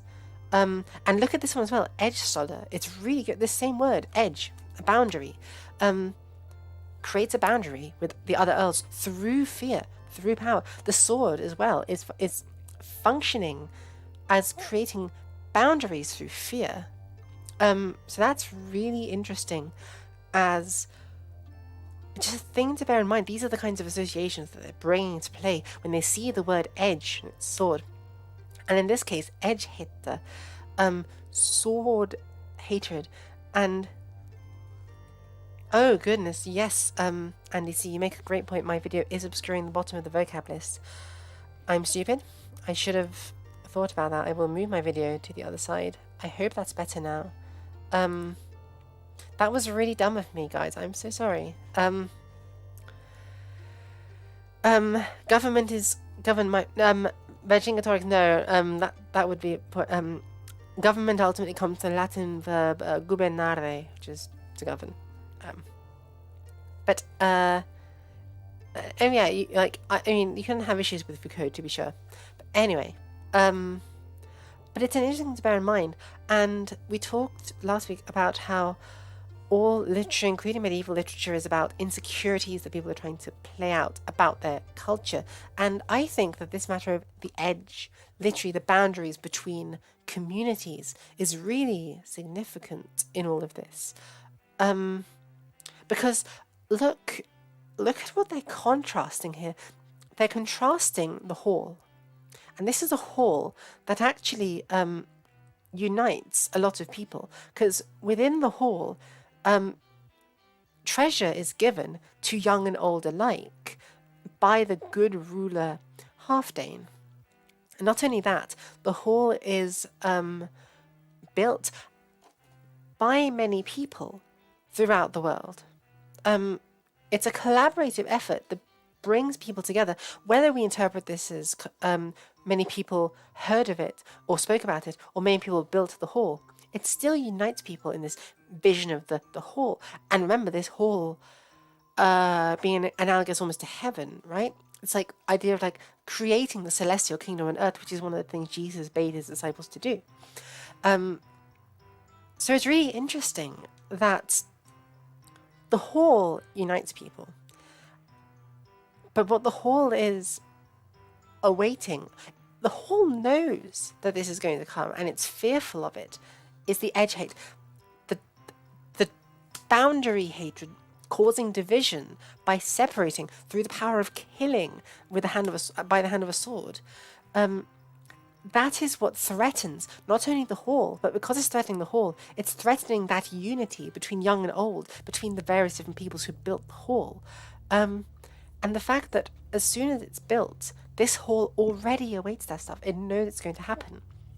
One has to wonder if the hall, if this fear that intercommunity violence and hatred and division is going to break apart the Mead Hall society, maybe this is something that the Anglo-Saxons were just perennially worried about, like always worried that the hall, this beautiful, massive building that unites people of different kinds of backgrounds, it's inherently going to be threatened at some point. A boundary is going to become which separates the community with the power of dealing out death to people. Anyway, I went off again. I am very, very sorry, all of you guys, for ramping off like this. I hope it's somewhat interesting though, and I hope it's something to bear in mind as we go through, because I talked about how, like, we talked in previous streams about Beowulf about a couple of different insecurities that they have, right? About the tension between the Christian and the pre-Christian, or the Christian and the pagan. That's one of the insecurities in this poem. Insecurity about toxic masculinity, insecurities about what happens to the people who you exile from society. And this is another one. And it's not that, like, any of these insecurities. I think the insecurity that's most important is kind of this one, is like whether the meat hall society can last. The meat hall society led and supported only by strong, manly warrior men, whether that society can last. That is definitely a real insecurity that underpins, I think it underpins all of Beowulf. But there are some other smaller insecurities that at various points are more or less prevalent, like the role of women in keeping that society together as peace weavers. Really, really fascinating stuff. So let us just finish these lines. So it was not long yet that the edge heat should awake after the deadly hate to be awakened by oaths. So actually, a bit like how in World War One, the fact that different countries had vows and agreements to protect each other meant that when one went to war, they all had to go to war, and it became a huge thing. There is this fear in Beowulf also. What they're saying is that the heat would, the boundary hatred, like this violence that creates division between communities. And by the way, violence that creates division between communities is an accurate way to translate edgehate, but it's one of those words that we cannot translate with a easy phrase in modern English. It's too complicated. This is why we need to look at the original and read Beowulf in the original, because there's so much going on here. So this edge heat, which is expected by the hall, is going to awake because of oaths that it's been sworn by. After the deadly hate. So the point is that there's going to be some kind of crime against the hall, and this boundary dividing thing would arise again after it. Now, it's saying that this edge hate would arise after the deadly persecution, is a better word than hatred for neither. After this deadly persecution. Now, Grendel's attacks are referred to as neither, as persecution. So that's what this is foreshadowing. This is saying there's going to be an attack on the hall, on the community. And somebody is going to come, having sworn an oath. And Beowulf swears an oath, we'll see later, to defend Herod. He says, I will defend Herod. And Hunfeth doubts that he'll do it, right? So these lines are saying the boundary, the creating hatred will rise again because somebody, in this case Beowulf, has sworn an oath to rise up after this violence. So it's predicting the story of what's going to happen. But then look at what that means, okay? So if the edge hate is what's rising up, waking up after the slaughter, that's Beowulf. It's Beowulf's actions. Beowulf is the divider. Beowulf is the edge hater. He is, to bring in Foucault's ideas, he is the sovereign monarch with the power to give death righteously, and therefore he gives death and creates a boundary between Grendel's kind. This is what you were saying earlier, Michael, about Grendel not being related, not being human, not being part of the race of humans, part of Adam's kin. Beowulf, with his boundary creating hatred, is going to separate Cain's descendants from the children of men, from the children who are going to enter the kingdom of heaven, to protect, literally heaven, to protect this hall, which we've acknowledged as a symbol of heaven. So it's incredibly subtle, but there's a Christological and a soteriological message here. You've talked, Michael, about Beowulf maybe being a Christ analogue, and certainly one can make an argument that this is what's happening here. Christ separates the sheep from the goats.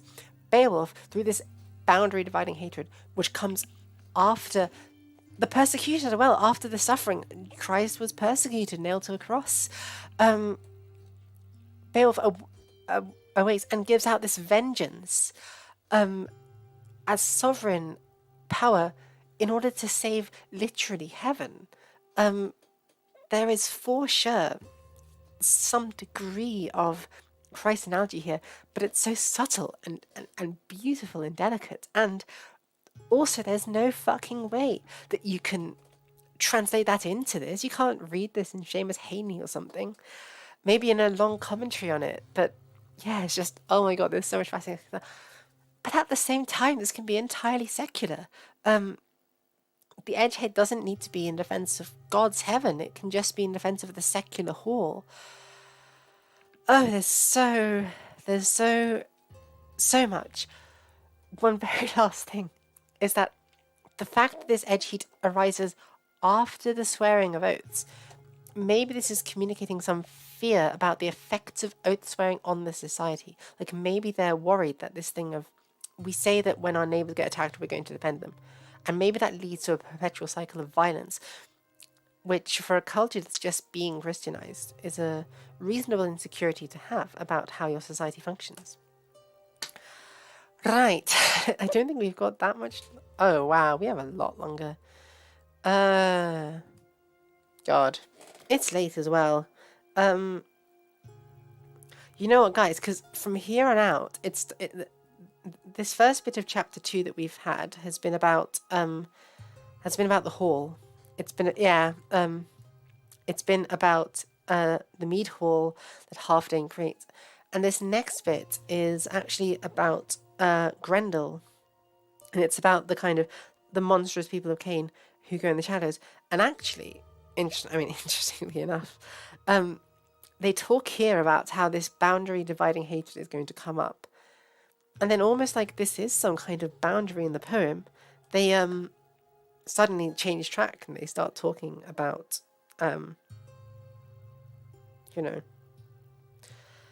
switch focus and start talking about Grendel, but not entirely because they're also talking about the hall.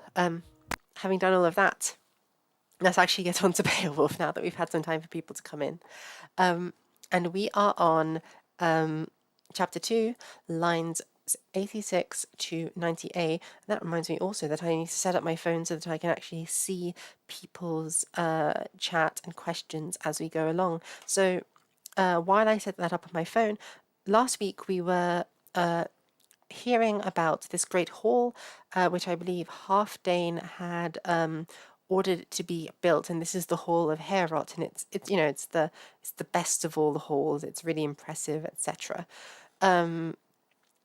And they're talking about how beautiful it is, but how we also talked about how the hall is somewhat aware of what's going to come. It's almost sentient because of these.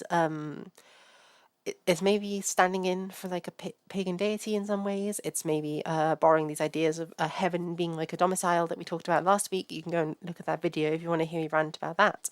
But now we are on, and if somebody recognizes that we've already done this last week, I'm very sorry to have repeated it. We go from the hall and the glory of the hall, which is awaiting the edgeheter, the hatred which causes divisions and boundaries between people. And then we get to that. So like they mention that there's boundaries between people, and the hall is aware that some kind of enmity that will create boundaries between people is going to be coming up.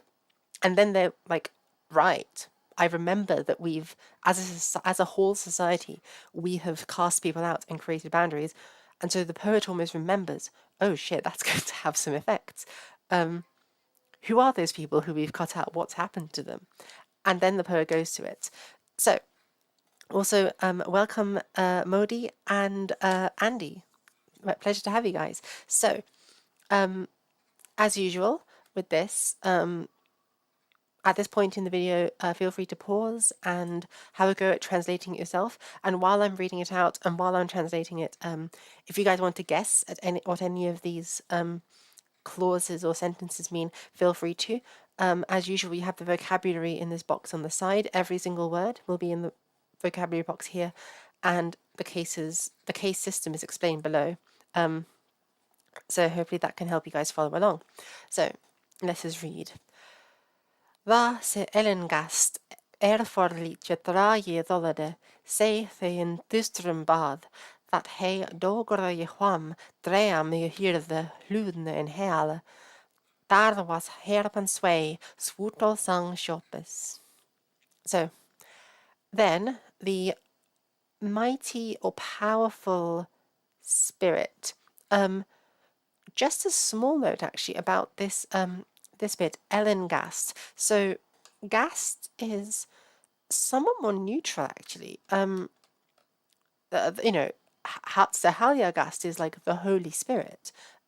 It's just the word for like spirit, base or ghost. It's where we get our English word ghost. And this word Ellen is actually really interesting. Because it's referring to Grendel. It's not referring to a good person. This is a monster who is Ellen, who is noble. And actually, if we go all the way back to the start of the poem, look, we see this word again. What way garden and yeardagum failed king at Rumiflunon, who the Athelingas Ellen Flemidon. Let us hear how the princes achieved performed a noble deed. And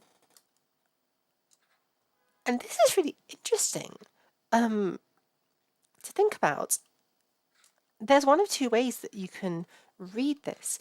You can read the fact that Grendel is being described in the same way as almost equating it. Like Grendel is not intrinsically bad. He's just the person who happens to have lost the fight and therefore happens to be on the other side. But the things he does to wind up on the outside of the whole society are understandable.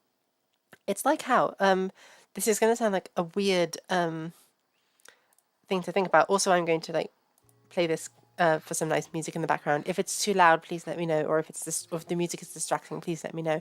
But it's like how it's going to sound super weird, but I quite like watching this North Korean cartoon for which there's an English dub version of many series of it on YouTube. It's called Squirrel and Hedgehog, and it started off in like the 1970s in Pyongyang, being broadcast in Pyongyang. And it seems to be quite like a popular cartoon in North Korea. What's really interesting about it is you get a window into their sort of propaganda and thinking through the cartoon. But what's really fascinating about it is that there's no sense of the enemy being wrong because the enemy does bad things. Because everything the enemy does in that cartoon, the good guys also do, and it's framed as heroic when they do it. So heroism in Squirrel and Hedgehog is framed as a matter literally of what side you're on. In Squirrel and Hedgehog, I need to close the window. In Squirrel and Hedgehog, it's framed as literally a matter of which species you are, because it's a whole racial It's a whole racial analogy in Squirrel and Hedgehog, and where the squirrels and such are the North Koreans, and the weasels are like South Koreans. And I wonder if there's a similar thing going on here, where I don't know, where Grendel is being framed as outcast in the hall for things that are understandable. Maybe the poet is going, I sort of get why Grendel did what he did, which is a very interesting perspective. And another perspective ties into what we were talking about with the insecurity in Beowulf as a poem of whether the Mead Hall Society is stable and durable or not. Because by saying that we're going to hear this story about the noble hall, how the princes performed Ellen, like a noble task, and we see that the people who get cast out of that society who become monstrous also perform Ellen. They perform sort of great, mighty, noble deeds. Does that mean that Beowulf, Hrothgar, all of these people in the Great Hall Society, are they just as doomed as Grendel, whether in the spiritual sense of an afterlife, or maybe are they doomed to their society falling apart in the same way that Grendel, I guess, was excised from human society for bearing the mark of Cain? These are just things to consider. basically, when we read this passage. Exactly, yeah, Michael. So Grendel is the son of Cain and was cursed by God. Yeah, so one could therefore read this as saying that although, or rather, one could read this as saying that what distinguishes Beowulf from Grendel is actually ancestry rather than behavior, which is an interesting perspective, especially given that that would fly in the face of a lot of Christian religious beliefs at the time. And I'm going to open the window now that the bird has shut up, just because it will be quite hot in here if I don't. I could have just killed the bird. Anyway, right, so let's go on with this sentence. Now that I've spent so much time rambling about what a single word might mean, I feel like Jordan Peterson, fucking hell. Var se Ellengast for liche thraje ytholade.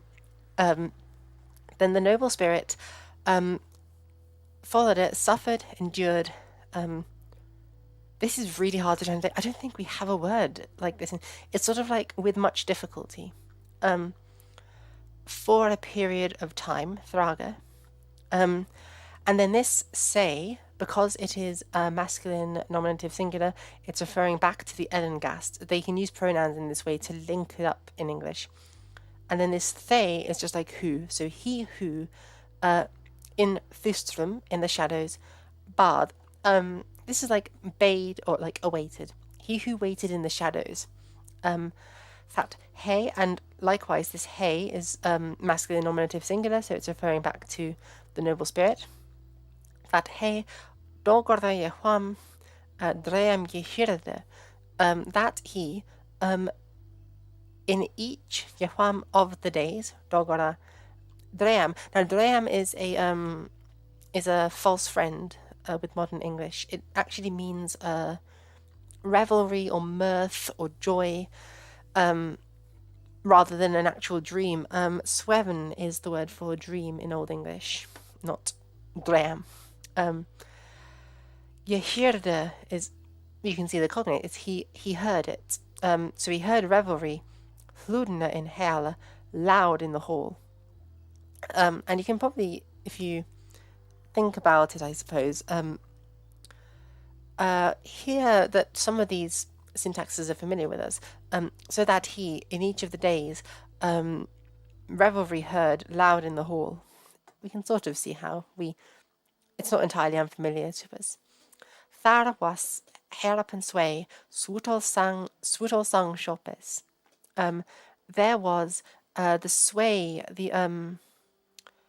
the sound, the swaying of a harp, the swutol song, the sweet song of the shopes. Shop is the old Anglo-Saxon word for poet. It's sort of like the Old Norse skald tradition, basically. So this is be like the person who is reading Beowulf, really.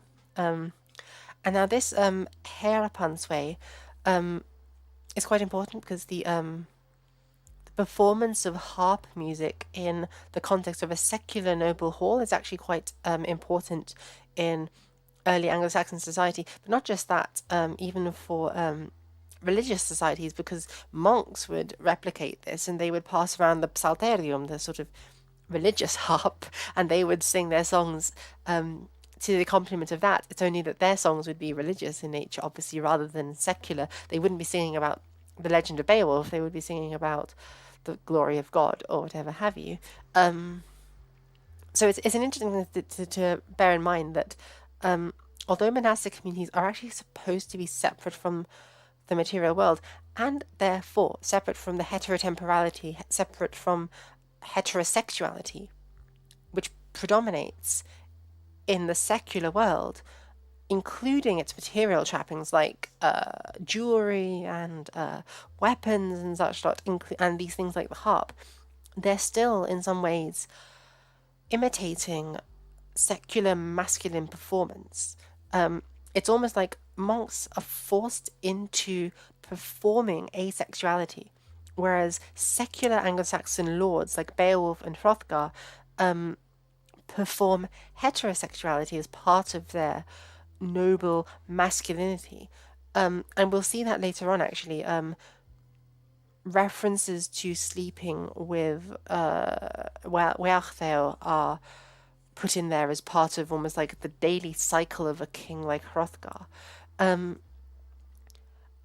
medieval monastics who would have been writing poems like Beowulf, so that's an interesting perspective to bear in mind. The monks who would have been writing down Beowulf have to perform asexuality, even if they're not asexual, even if they're heterosexual or homosexual or bisexual, as we would describe them today. They perform asexuality because sexual attraction is linked to the flesh, which the Christian and monastic project is to destroy. So it's interesting that they still, in some ways, in the monastic societies, replicate some of these behaviors, even though they sort of replicate behaviors which are associated with the heterosexual masculinity in the secular world. They replicate them only asexually, almost, within the monastic context. And maybe this actually explains the interest within monastic circles of a poem like Beowulf, because we have to bear in mind that a poem like Beowulf, which is all about the heroic, masculine, heterosexual world, we don't have asexual monks in Beowulf. There's no religiosity at all in Beowulf. It's a secular poem. So monastic interest in that might come from various ways. It might come from this attempt at like asexual imitation of the kinds of the trappings of secular masculinity, which normally were engaged in by heterosexual people. And once again, I'm going to recommend this book for a really fascinating insight. So this actually doesn't go too much into heroic masculinity and the whole, like in Beowulf and such lot, but it The Third Gender and Alfred's Lives of Saints by Rhonda McDaniel, it goes a lot into how quote-unquote Anglo-Saxon monastics understood their sexuality and, to a large extent, their gender roles as well, and how they intertwined, and how they're related to the secular world. Ignore me. Of course, I have to throw in some queer theory in, like, literally everything. It's my brand at this point. Oh, dear. Anyway, I we don't have the key, but we will survive. Hey, Jack, don't worry. Being a bit late. It'll all be recorded in case you miss anything. But Jack, for your benefit, because you came late, I'll quickly run through this one more time.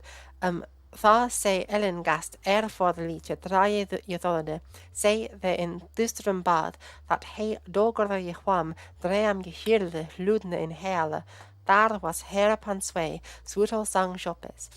Then the noble spirit endured for a long time with difficulty, he who awaited in the shadows, so that he heard revelry on each of the days loudly in the hall. There, in the hall, there was the plucking of a harp, the sweet song of a poet, of a shop.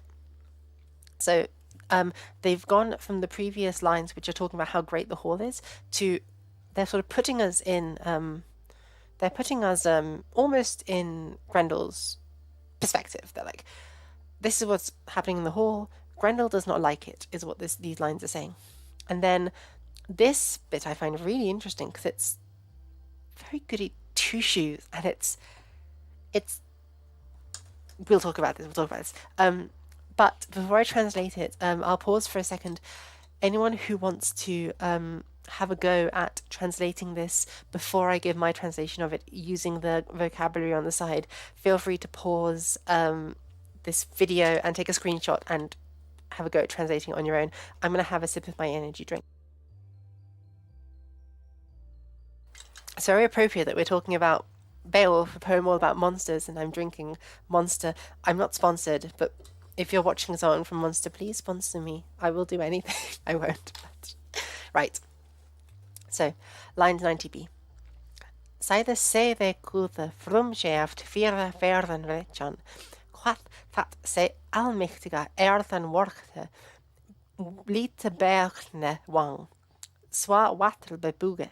Je sette sie reithi sunan on monan leoman to leochte land buendum on je fratwade foldan cheatas leomum on leafum.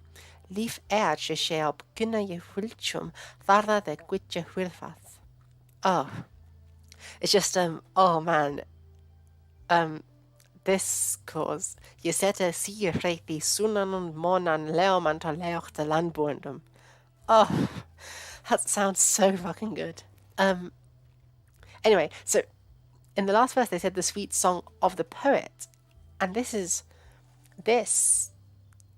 what the poet is singing about, and it's so interesting because this is about as Christian as Beowulf as a poem is going to get. It says, he who knew how to tell the Frumschaft, the creation fear of men, from this literally Feoran is from far away, but it means from a long time ago. So the ancient history of men, basically, he spoke about it. He said, quath, or he quoted, that se allmächtiga earthen workte, that the Almighty created the earth. Now, in some previous verses, I've said something to the effect of, with the Gardsage or something, that this could be a stand-in or a Flodesacht as well. I said the Flodesacht might be some kind of stand-in for a pagan deity. There's none of that here. Allmächtiga, to my knowledge, at least in the Norse mythology, there is no god who is like almighty. There is no Pantokrator or omnipotens, as we would say from the Greek and the Latin. This is the Christian God, no doubt about it, who created the earth. It's also very interesting that poets elsewhere in Beowulf, they tell stories of secular deeds and noble people. It's interesting that when it comes to telling of the creation of the earth, that the Beowulf poet is makes recourse to Christianity. I think it's David Gellner is an anthropologist who studies Indian religion, and he writes about how in South Asia in the present day there's what he describes really awesomely, because he lectured and he taught me. He described it as a division of labor, and the way he said it is you have Buddhist funeral services, but you never have a Buddhist wedding ceremonies or something like this. So people in India, they might go to a Buddhist temple for a funeral, but they might go to a Jainist temple for a wedding or something like this. So different religions are doing different kinds of jobs for the society. And Beowulf has a poem that's sort of caught between, as we talked about in the first video, Beowulf has a poem which is caught between paganism and Christianity. In this case, it might be that for the Beowulf poet, the pagan side just doesn't think or talk about the origins of the world.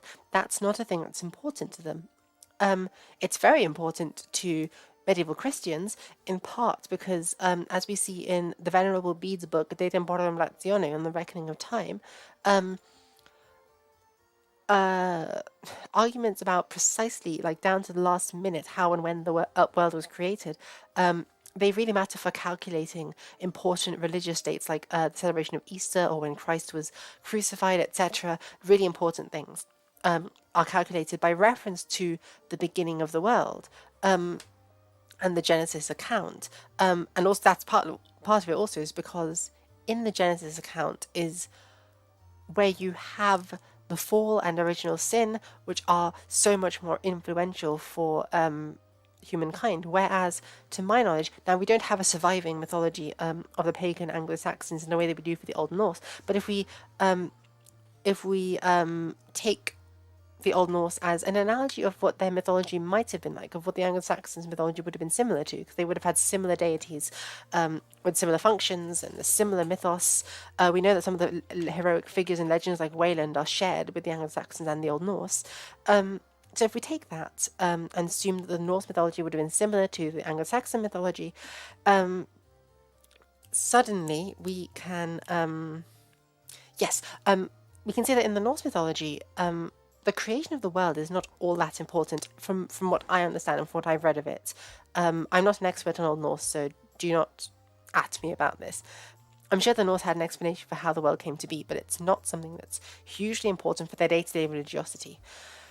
Whereas for the Christians, it really is, because the whole deal, the whole reason Christ has to die for our sins is because of the events that happened in Genesis in the Christian account. So it's super important. So it may have been that the Beowulf poet was in two religions, was in a world of two religions. One that was on the rise, Christianity, and the other that was on the decline, that was paganism. And the pagans maybe just didn't talk much about the beginning of the world. It wasn't something that mattered to them. It does matter to the Christians, so he brings it in. But it's weird. It's very weird that he brings it in, and I will talk about why it's weird after I translate a bit more of this, rather than me rambling on for so long about the implications of all this mythology. I am so sorry, guys. And if at any point I'm rambling too much and you guys want me to just carry on translating, please tell me. So, Wlite Beachne Wang. This word is also very interesting. Beach. So this is referring to the Garden of Eden, the Wlite Beachne Wang. And Vliet is sort of the word for face, actually, but it's also a word for fair. And then Beachne is bright, so it's almost like as bright as someone's face, which is a fascinating way to describe the garden. And I believe maybe it's a reference to in Genesis, get away from and see my face no more, for in the day thou see my face thou shalt die, this kind of thing. Anyway, so thus the water surrounds, and there is no red word in the this clause here, these three words. So we assume that it's surrounding the Willeberg Wang. So the Lord created the Garden of Eden, which is surrounded by water, by a moat. And Se Almechtiga, this is referring back to the Lord. It's not referring, the water is not the person who is doing the Sierrethi. The reason we know this is because it is Sierrethi, first of all, it's masculine, like Se Almechtiga, and Water is neuter gender, but also because, Sierrethi means victorious one, victorious. And what's the word? It's this is, water is not victorious for the most part. So by context, we can assume that it means that is referring to God. And also, thank you, Zingatora. I worked for literally 6 months on my voice, so I'm glad that it has paid off. He set so C is actually really interesting. So C is the Old English word for victory, and Hrethi is like glorious. So the victory glorious, in other words, victorious. The victorious Almighty God. He set Yesette Sunan and Monan. No prizes for any of you who managed to guess what Sunan and Monan means. It is the sun and the moon. Leoman to lechte. As lights.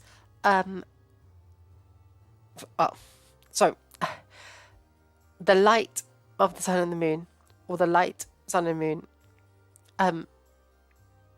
Lechte, as light, landboendum, for those dwelling on the land.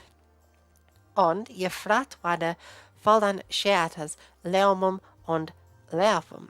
So, he decorated Jefrat wade faldan sheatas, the corners of the earth, with leomum. Leom is like limb, like our modern English word limb, and leafum, and with leaves. Leafum can also mean limb, but it's like the leaves of a tree, basically. It's like our modern word leaf. Yeah, that's interesting that the Old English pronunciation of water is the same as in Broad Yorkshire. That's interesting. Um, so, and God also, Leaf Air Yesheap, he also created life. And then they say of which kind. So these are genitives. Oh wait, hang on. No, I'm wrong. Sorry. Yehwilchum is like for each, and then Kuna Thara of the races which Quiche Huirfath, which run around being living. Now, I had a point that I was going to talk about with regards to why this is so goody two shoes, and I'm going to take a sip and then I will do that.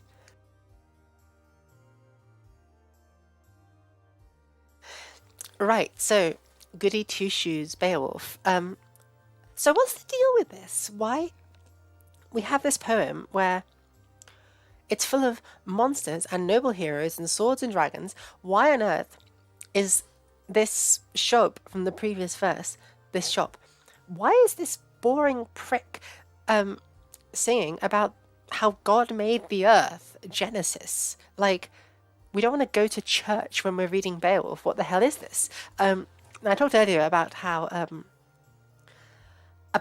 how it could just be that the pagans didn't really have a good explanation for the beginning of the world, and therefore the poet substitutes in the Christian explanation because the Christian explanation is more important.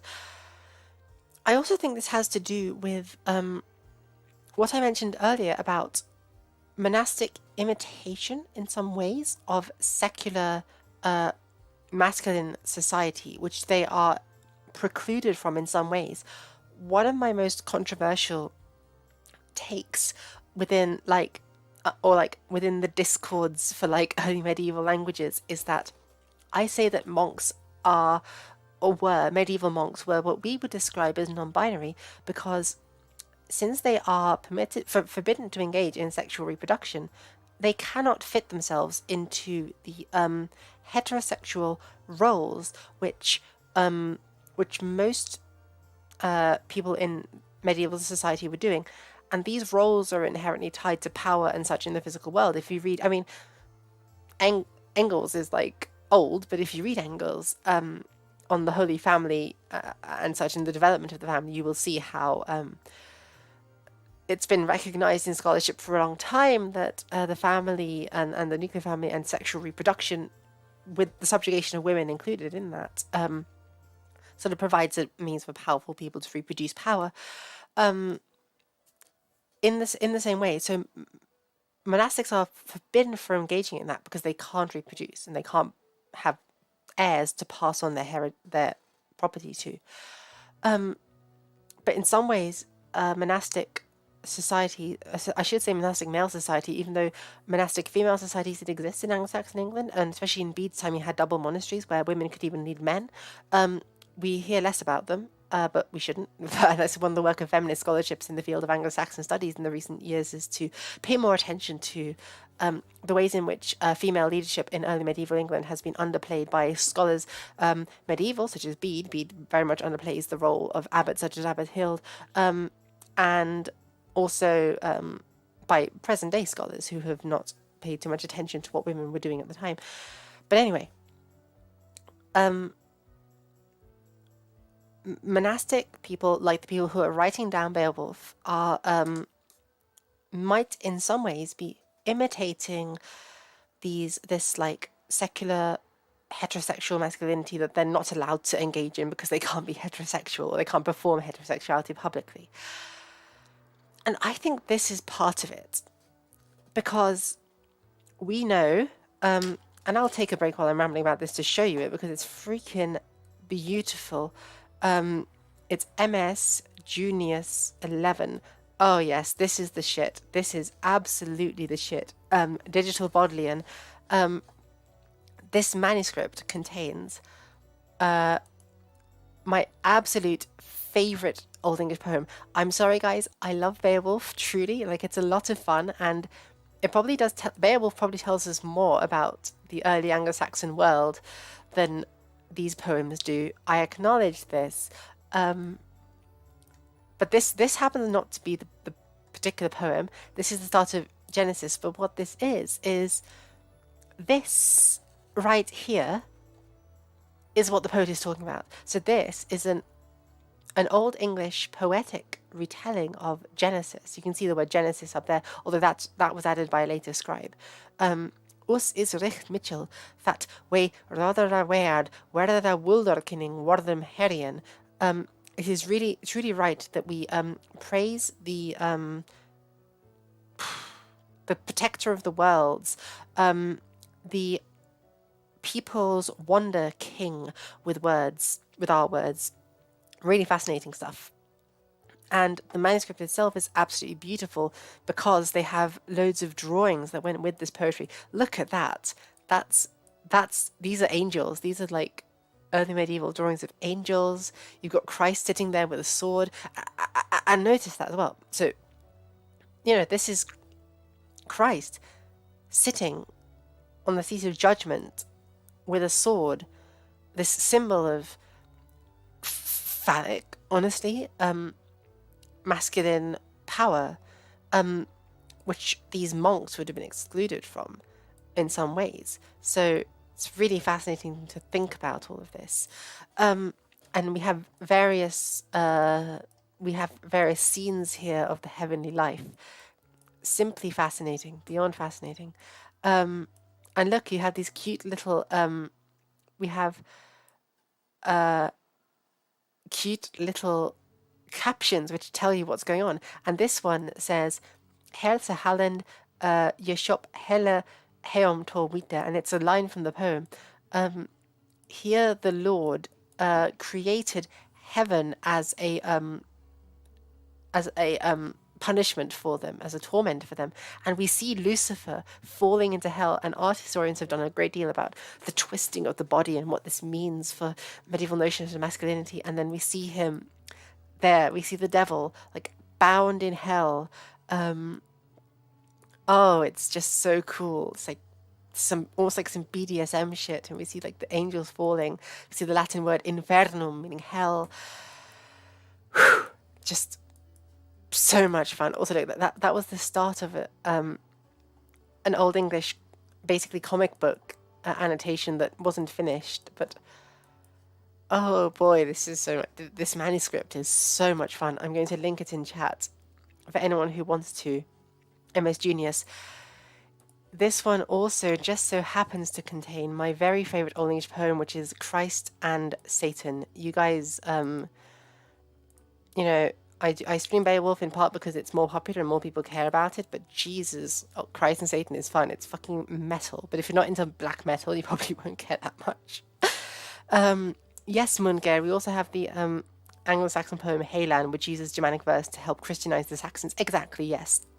So the poems in here are like the old Saxon Heiland. But this is exactly what the Beowulf poet is saying is happening. So the Beowulf poet is saying that the poet in the Great Hall Herod is singing about creation, about Genesis, and we know that monks just like him were writing down and sharing and performing poetry in Old English like this about Genesis, about creation.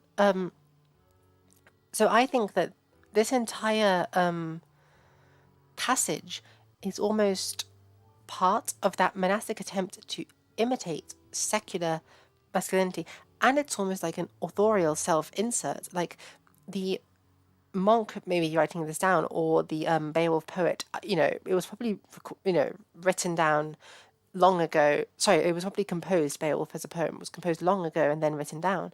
But it would have been, I think it probably would have been composed by a monk. There is more scholarship on this that I have not read, so I may be wrong on this.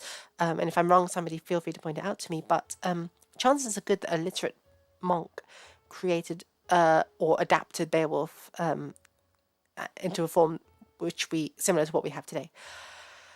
And I'm talking way too fast. I apologize. I just get excited about this stuff. And so I think what this is it's a monk putting something relatable into Beowulf in this world of straight men going out there performing these noble tasks of violence and killing dragons and getting vast amounts of material wealth, none of which is stuff that, with the exception of killing dragons and demons, none of this is stuff that medieval monks are permitted to do in their society. This is almost a way of putting something relatable in. Because for the monks who are listening to this, it's like, oh yeah, or the monks who are reading this, because only monks probably would have been able to read the written text of Beowulf for most of early medieval English history. They could have been like, oh, these heroic warrior kings are listening to poetry about Genesis just like we do as monks. And I think that's what this line is, the sentence is functioning as within the poem of Beowulf. I think that's the purpose it serves. All of these are taken with a grain of salt. These are very, I guess, flimsy tangential connections I'm drawing between different aspects of early medieval English society, but it's maybe worth considering, bearing in mind as we go through it. So, let us read this, and I will, as usual, pause. You guys can feel free to take a screenshot and translate it on your own if you want to, and I'm going to take a sip. And feel free to ask questions, by the way, as well, while I take a sip.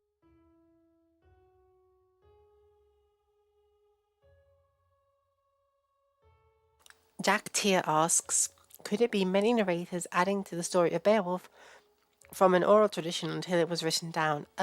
Yes, that very well could be. And there was an anthropologist who did some research on this, on like how we can tell whether a poem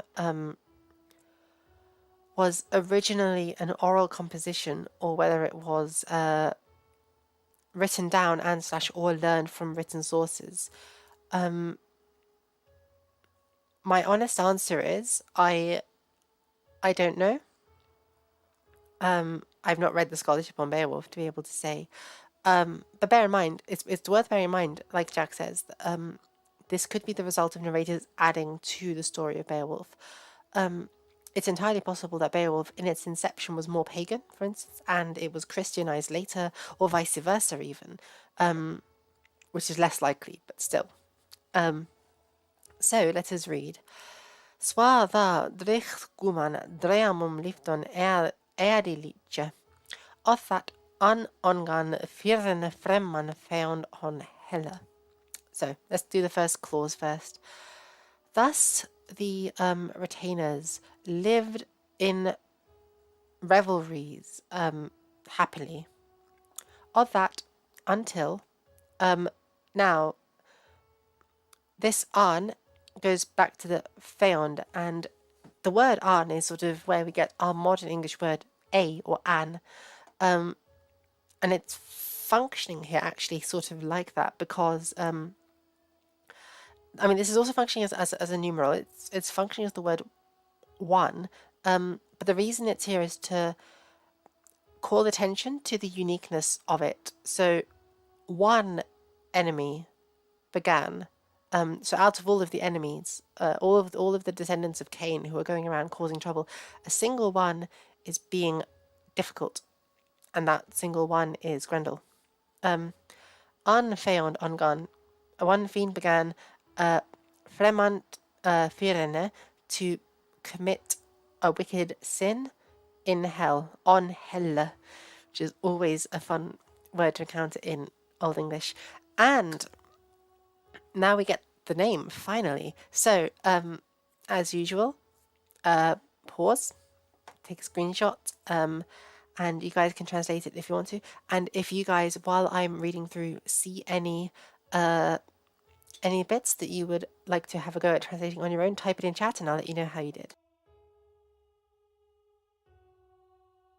God, I really need to get better at talking more slowly with this. Okay. It's like I sort of started my channel inspired by Jackson Crawford, and right now I'm doing a similar thing to what he does with Old Norse poems and such. But whereas he's got this really slow, deliberate methodical way of speaking. I'm like frenetic and I'm running all over the place, like, oh my god, we got this kind of thing, this kind of thing. Pulling up a manuscript. Yeah, exactly, Matt. An is like the ain in Old Norse for added emphasis. I'm like Old English Jackson Crawford having taken crack. I don't know. I don't know. I'm not Old English Jackson Crawford. I'm nowhere near as good as at Old English as he is at Old Norse. Goodness, I wish. So, was se grimmagas grendel hatten, mara merkstappa, say they moras held, fen on fasten. So, the fierce or the grim ghost was called Grendel. So look at that word order. The grim ghost was called Grendel. My mouse is jumping around for this.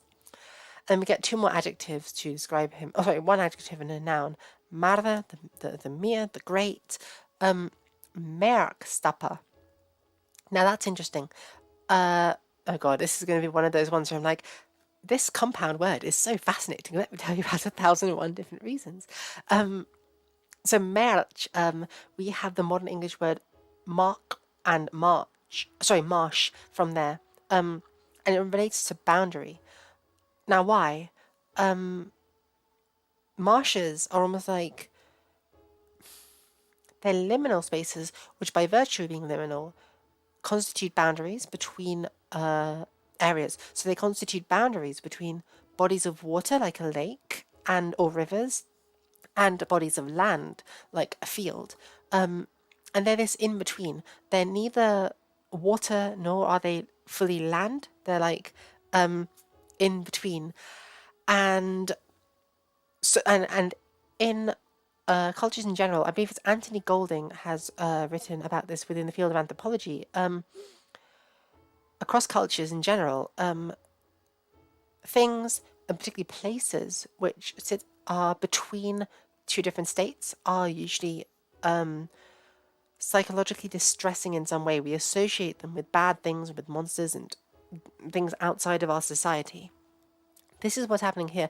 Remember also, what I talked about, the Floris Acht, the dominion of the sea, and how this is almost seems to be a bit like the Old English Valhalla, where like heroic warriors go to die. The heroic warriors go out to their like Valhalla out at sea, but that's a body of water. It's not a marsh that they go into. But one could imagine that in between a lake, maybe a body of water, because the word for lake and sea are the same in Old English. In between a lake and sort of dry land, you might have a marshy area, and it's almost like in between human and divine territories, and also between secular and religious, whether a pagan religion or a Christian one. So there's that. So he's like a stepper of the merch, a marsh stepper. He's like going through that. But merk also means boundary, because like I said, the marsh in the middle, this like middle ground, is almost like a boundary between the domain of water and the domain of the earth.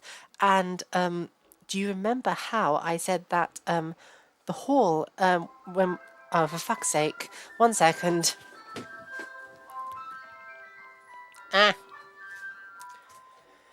God damn it. Anyway, right. So, do you guys remember how I said last week that the hall is aware of the edge heter of the boundary, the hatred creating boundaries that's going to come. Now look at that. So merk can also mean a boundary, like a mark or a march. And Grendel is the one who literally steps on boundaries. Merkstapper. Now, I have my problems. Yes, Michael, I'll get you 99. Does anyone want anything? I'll go get you guys something from the ice cream van. Who wants a flake? Goodness. Or a gumball. But yeah, no. So Grendel is literally a Merkstapper, and I have my issues. Believe you me, I will rant on about it if I need to. I have my issues with the field of psychoanalysis, especially as it gets applied in literary studies, which is my field. Matthew Barclay, you can tell them all about how dreadful psychoanalysis is. But one psychoanalytic paper that I have read, which I did actually find very enlightening, was Julia Kristeva's 1997 book, Le Pouvoir d'Horreur, which is my terrible French pronunciation for the powers of horror. She wrote it. The subtitle of that book was A Theory of Abjection, and she writes about how things which causes disgust, like a corpse, we reject psychologically as a form of establishing our own identity.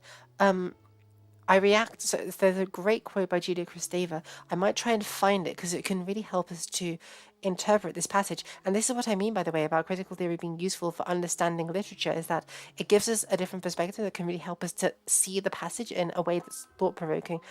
Julia Kristeva, I reject that which... I abject that, I think. Introduction to... Oh, god damn it. An essay on abjection. There we are. Hold on. Here we are. Oh, come on. Why can't you? So...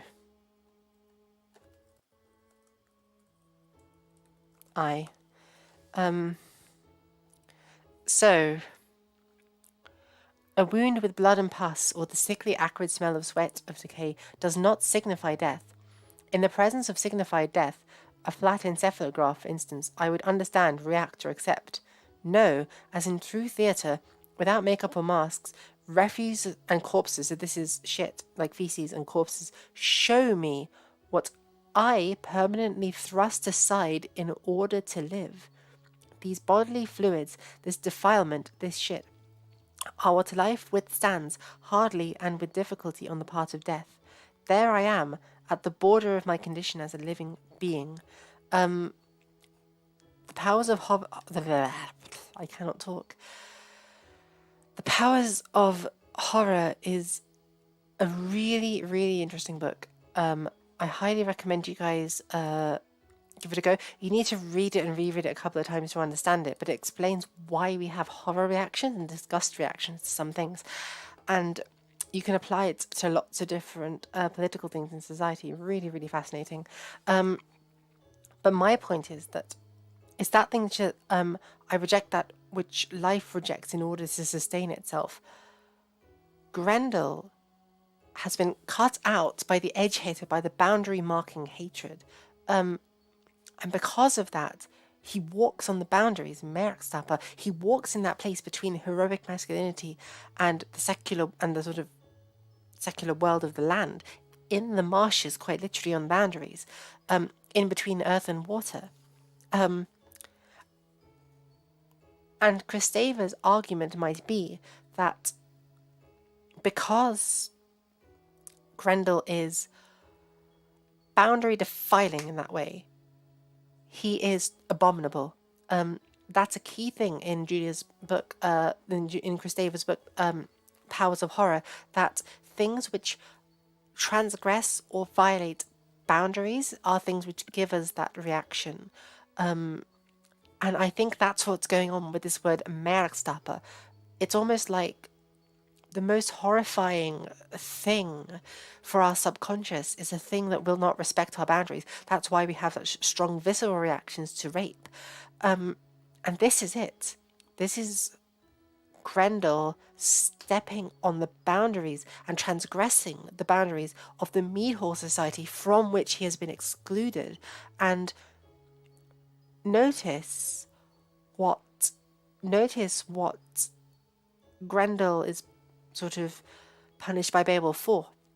He's punished by Beowulf for invading Heorot, for stepping over boundaries, as his title is, as Merkstapper. Really fascinating juicy psychological insecurities getting played out with Grendel and with in Beowulf here. It's so interesting. Let us continue. Sorry.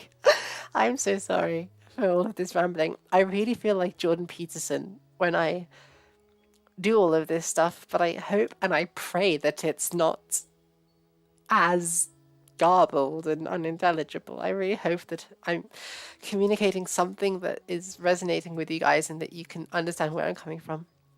And if anyone wants me to clarify something, please do, or just shut the fuck up, because I will do that as well. I ought to.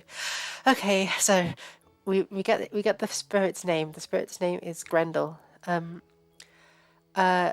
He who Mordas held, who held the moors, the fen on fasten, not the men for fuck's sake, the fen and the stronghold. I put men in the vocab like section like an idiot. So Grendel rules these places basically. And these places are described as the Erd Fifelkines, of the goodness. Of like, it's the sort of race of monsters. Fifel is like these, I believe they're giants which inhabited the earth before the great flood. So Grendel is almost like the remnant of monstrous humanity. And he is described here as one sadi wer de huile. So the miserable man protected the earth of the giant kind for a while. Sidan, since, so because, Shippend him verschriven havde, since the Lord had exiled him, cut him out in the race of kin. Thank you, Matt. I appreciate it. Yes. Jack, actually, so what you said, that neurologically the disgust part of the brain was part of the olfactory system. It's interesting to think about perhaps some of the sensory aspects of this. So we hear a lot about the music and the sound of the hall, which is apparently sort of painful for Grendel to hear, probably because it's like a sort of reminder of that which he's been exiled from. But these words, the moors, the fens and the foss. Well, exactly, Andy. I mean, this is a poem told in early medieval England, and it's in Old English. Of course, they would care about more. And oh, let me tell you a short story. So like, oddly enough, I'm doing a PhD now in Anglo-Saxon literature, and when I was a teenager, I was like 17ish. I was completely undecided of what I wanted to do at university. It was between two choices. I either wanted to apply to what I ended up getting into, which was archaeology and anthropology at Oxford. The reason I wanted to was because I love social science. Like I love learning about human societies, including modern ones, and I wanted to learn about that. That curiosity hasn't stopped, which is why I'm talking about politics on Saturday, and discourse and cultural discourse. So that's why I applied to archaeology and anthropology, because anthropology is like a social science. The other subject I very, very nearly applied for was Anglo-Saxon, Norse and Celtic at Cambridge. And Anglo-Saxon, Norse and Celtic at Cambridge, it's basically what I'm trying to do on my channel. It's like you learn medieval languages, so you have to learn how to speak one of these languages, which is like medieval Latin, Old English, Old Norse, Old Irish, or Old Welsh. You have to learn one of these languages at a minimum. Many people learn more than one. And you also learn a bit about the history, and you learn the literature, you learn how to read manuscripts. It's like, it's everything I want to do with my channel. I love it. I've loved it since I was like 17. I was trying to learn how to read the Doomsday Book in Latin at 17. Oh my god, I remember that. Bernard Bischoff's Latin Paleography. If you go on my channel, you'll see how to read medieval manuscripts. There's a playlist for it. And I was learning that stuff when I was like 17, and everyone was like, this is super fucking boring, what the hell? And I was like, I love Bischoff so much. Anyway, but because I was undecided, I actually went to both of the open days. I went to the Cambridge Open Day, and I can't remember his name now, but the guy who teaches Old English at Cambridge, we in Old English studies, we usually put Beowulf at the forefront of what we do because it's what most people have heard of and it's most exciting to most people. This is what I'm doing right now, even though I would probably find Christ and Satan just as exciting and interesting to talk about, probably more so because I'm a Christian myself and Beowulf is more of a secular poem. But anyway, I went to the open day, and they gave little lectures as like a sample of what you get in like learning Anglo-Saxon, Norse, and Celtic at Cambridge. If you guys know history with Hilbert, the YouTuber, he's doing that degree or has finished that degree at Cambridge. Really cool stuff. His paleography is wrong though. His video on like the term Anglo-Saxon, he makes a mistake in his paleography, and funnily enough, he says that this he shows a charter and he says that it says of the Anglo-Saxons. That's not actually true. It says of the English. So he's making the argument for Old English as a term rather than for Anglo-Saxon because he's got his paleography wrong. But that's a side point. I was at the open day and he read out this part of Beowulf in the Old English, and he said, "Think about this. Imagine the moors, the fen, and the fast, and imagine you're freezing in some sort of, or maybe you're just at the edge of a fire in Old English. Think about the dynamics of that. Maybe you're in a hall, and maybe there's a fire, and near the outest parts of the hall. If you're less prestigious, you're further away from the fire. You're maybe a bit cold. There's a sensory element to all of this. The moors, the fen, and the fast. You'd have been into the fens out there in the mists where it's dark and you can't see. So you can't see it's scary. You would have smelled it when they said these words: the moors, the fen, and fast. These visceral, powerful smells that just evokes to your imagination, and also this thing about Merkstapper and the contexts of what it means.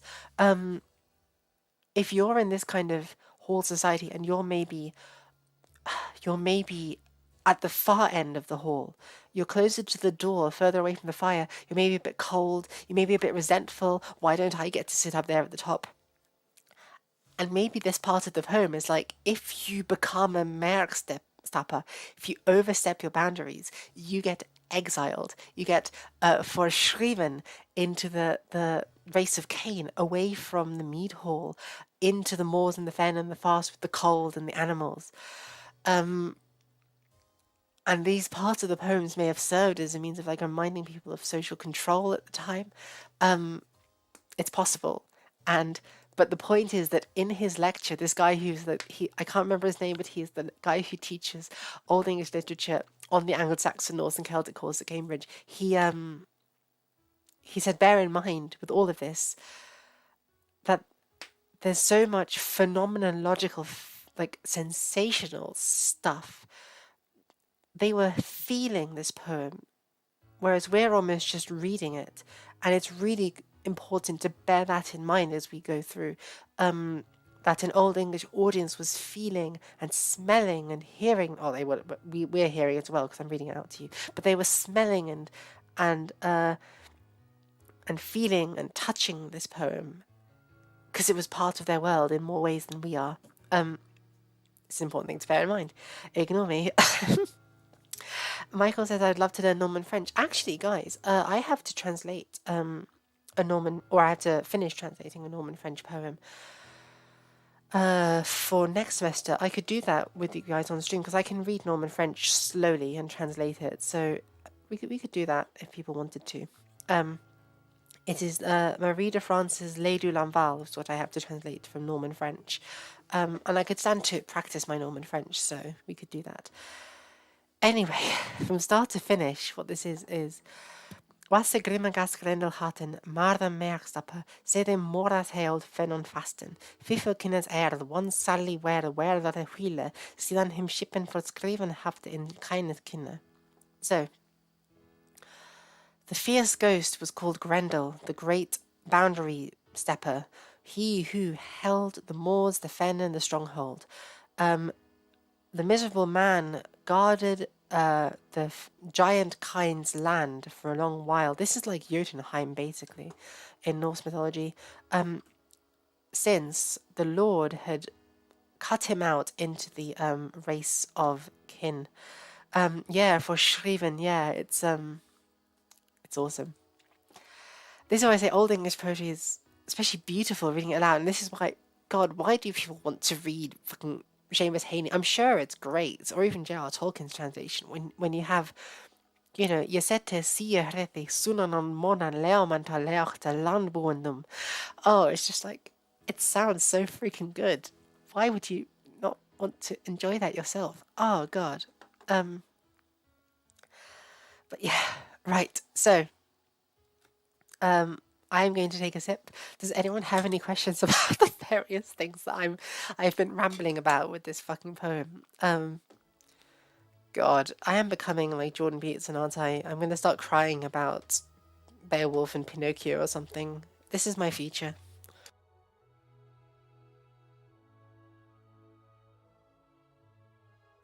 Except I can be the other way around. I can be like, Beowulf is an omen of like, you know, Jordan Peterson's like, oh my god, the trans rights activists are gonna come take away everything. I can be the opposite. I'm like, Beowulf is a warning about how the trans exclusionary radical feminists are going to come and take away everything. I should totally do that. Nah, I can't be fucked right now. Anyway, right. So, as usual, take a screenshot of this, and if you want to translate some lines, go for it. Give it a shot. So, oh, is there a simple grammar book for Old English? There is. I'll show you guys. Okay, cool. So, yeah, this is because this is good. So, a real problem with Old English is that there's not too many good guides for it. With Leof Win, I actually think this is by far and away the best book. Yes, Matt, my I should somehow try to make a lobster analogy with Beowulf. Although to be fair, I literally at one point today I've been talking about how these themes in Beowulf echo this North Korean cartoon. So maybe I've got something going on there. No, not eBay. Fuck. Fine, let's go to Amazon. Right, this book, guys. This book. Learn Old English with Leofwin. Can we see inside it? But as you can see, I bought it like ages ago. I've since given mine on to a friend. Otherwise, I would have carried on. Why can't I see these images? God damn it. Let me see. Yeah, here we go. Why can't I open image in new tab? Here we are, finally. Look at this. It's adorable. So you have it's basically a children's book for learning Old English. And they have these drawings that are done in the Beowulf tapestry style. And actually, if you go on YouTube, you have some lessons from the book provided, and I will post the link to it now in chat for people, and you can listen to them reading Old English. Unfortunately, it's quite quiet. Oh my god, it's me! That's me studying Beowulf. Look at that. Learn Old English with Leofwin. So it's this one. This is the playlist of them, and many of these are just basically bits and pieces taken from the book, and they have audio readings. So like, ich hatte Kluftwert, and this is min Bruder Foxteil. And you can listen to it. Like, I'll pause this for a second. And if I turn the volume up real high, you'll hear it. Und this is min Bruder Foxteil.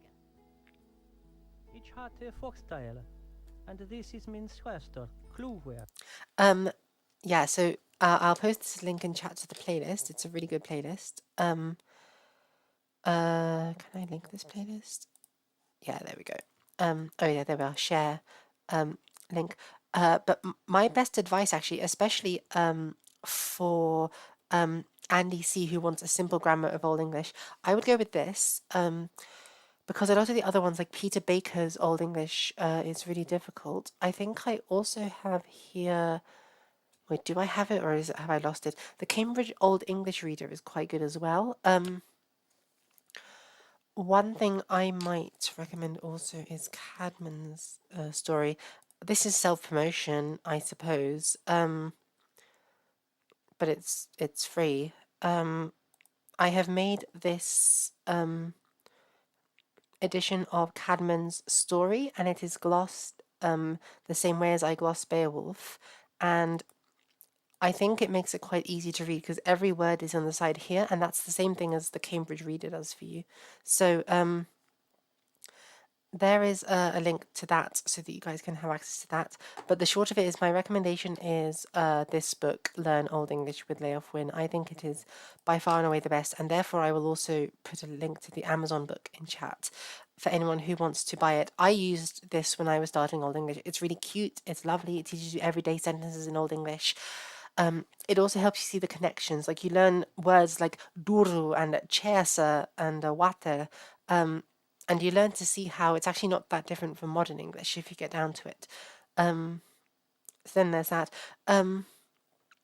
Jack Tier asks, off subject, how do I feel about Jordan Peterson's view on how I believe the whole of academia is compromised by the left? So, yes, I am part of that academia compromising the left. Mwahahaha.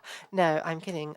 Partially. But the point is, I don't know if you have seen the debate he has with Slavoj Žižek, but at one point, and this is a tactic I do all the time, you might have noticed I did this with Simon. Peterson is like, these postmodern neo-Marxists are ruining academia. And then Slavoj Žižek just asks, who are these postmodern neo-Marxists? Give me a name.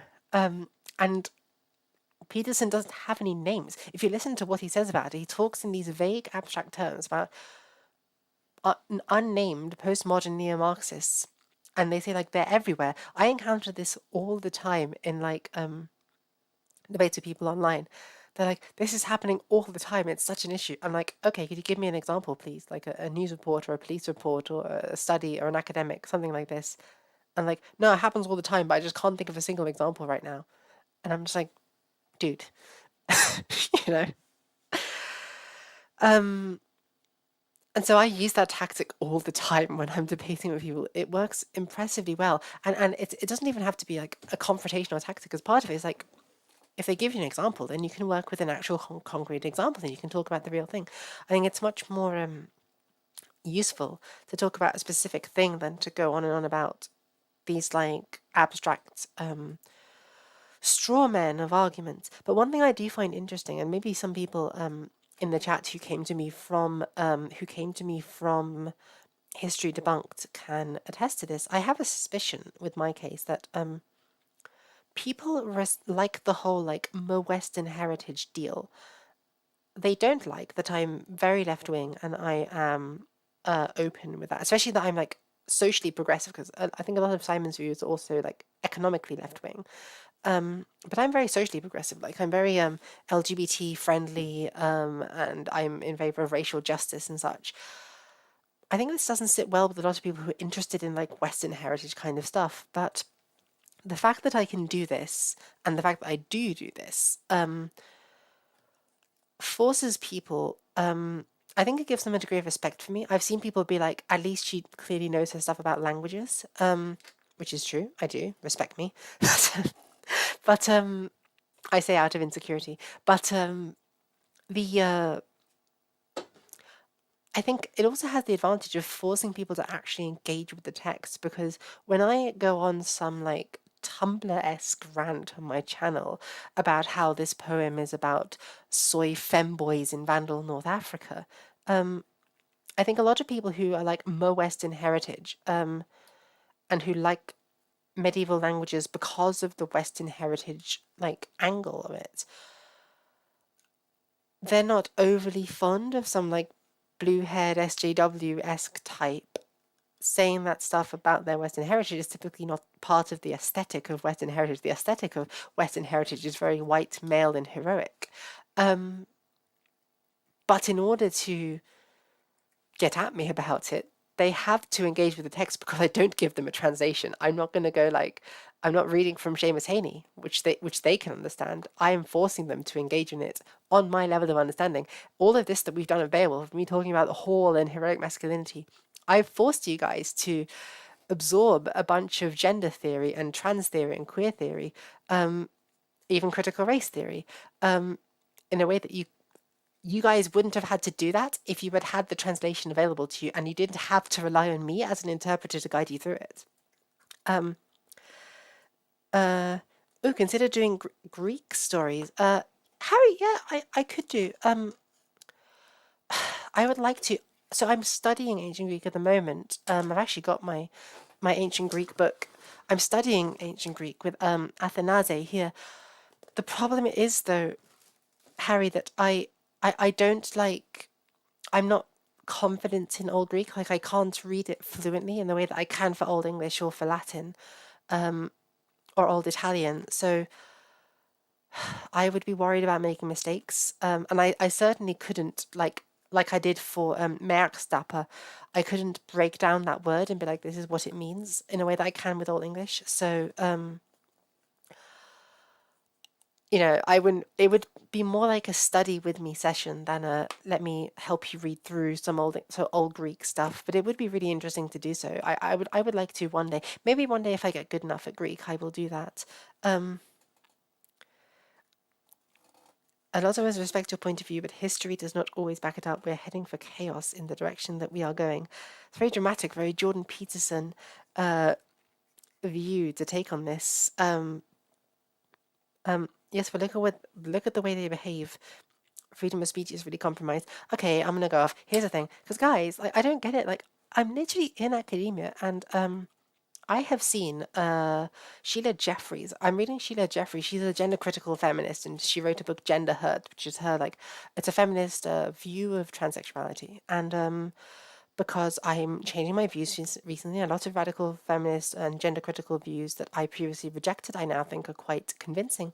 So I'm reconsidering some of these books that I've read, and Sheila Jeffreys is one of them. But she says at one point that there's this environment that stifles discussion in academia. And maybe it's because I'm not yet at the publishing stage. Maybe it's because I'm still sort of coming out of the student stage. Like last semester, I handed in the last coursework essays that I'll ever have to for a subject at school and get module credits for it. I've done a module, guys. For the point, I did that for the last time. And maybe there's more freedom there, but that was sort of my point, is that in my experience at that level, I've disagreed with the teachers numerous times on psychoanalysis, on like queer reproduction, on trans issues, on various things. I've disagreed with my supervisors, and I haven't been shut down. They haven't been like, you can't think about these things. There are some degrees in which this is true.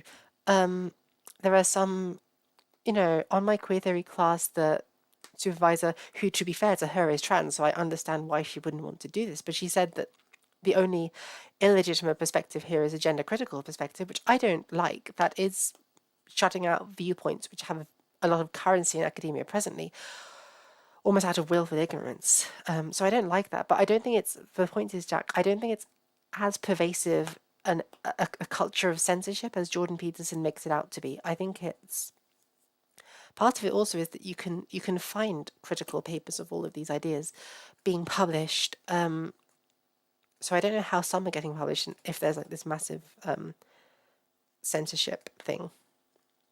Oh, thank you, Harry. I like your outrageous, honest, intelligent courage, and I appreciate that. Harry, you do not know nothing. You've read a lot of stuff that I'm completely ignorant of. I should have a go at translation the Voynich manuscript. Goodness. Yes. Agreed, Matt. A lot of the left down shut down free speech if you don't agree. Yeah, I mean, okay, we'll move on for the time being. But I just don't think that's not my experience. I've had a lot of experience in academia, in pretty left wing spaces, and I've had the free speech to disagree with my teachers plenty. It's not gotten in my way at all. Right, so onwards. So take a screenshot if you want to, and give a go at translating on your own. But otherwise, Thonna queam yarat etchedrikten, thas the he abel sloch, neye fer he thar the fachte, Ac he hin fair for that, metal for the man from. So actually, this is basically just repeating this last bit that the Lord exiled him into the race of Cain. Now, yellow is the word that's doing the sentence. So, Echedrichten, the eternal Lord, avenge that qualm, that murder. Our word culling is related to this, or quelling a rebellion. You can remember it that way. Thas, now this is one of those words which suggests an older stage of the language, or which suggests that Beowulf was written, that the poem Beowulf was composed and codified earlier than the manuscript it's written in, because by the time that they're writing this manuscript, using the word thas to mean because of this is not really done. Instead, you would expect tham there or for tham there. But that's not what you have here. So this is an archaic feature in Old English that we have here. The he Abel sloch, he slew Abel, he slew Abel. Ne je fer he thara fachthe. Nor did he, and that's again referring to the well, actually no. I think he is referring. No. I think it's it is referring to the Lord.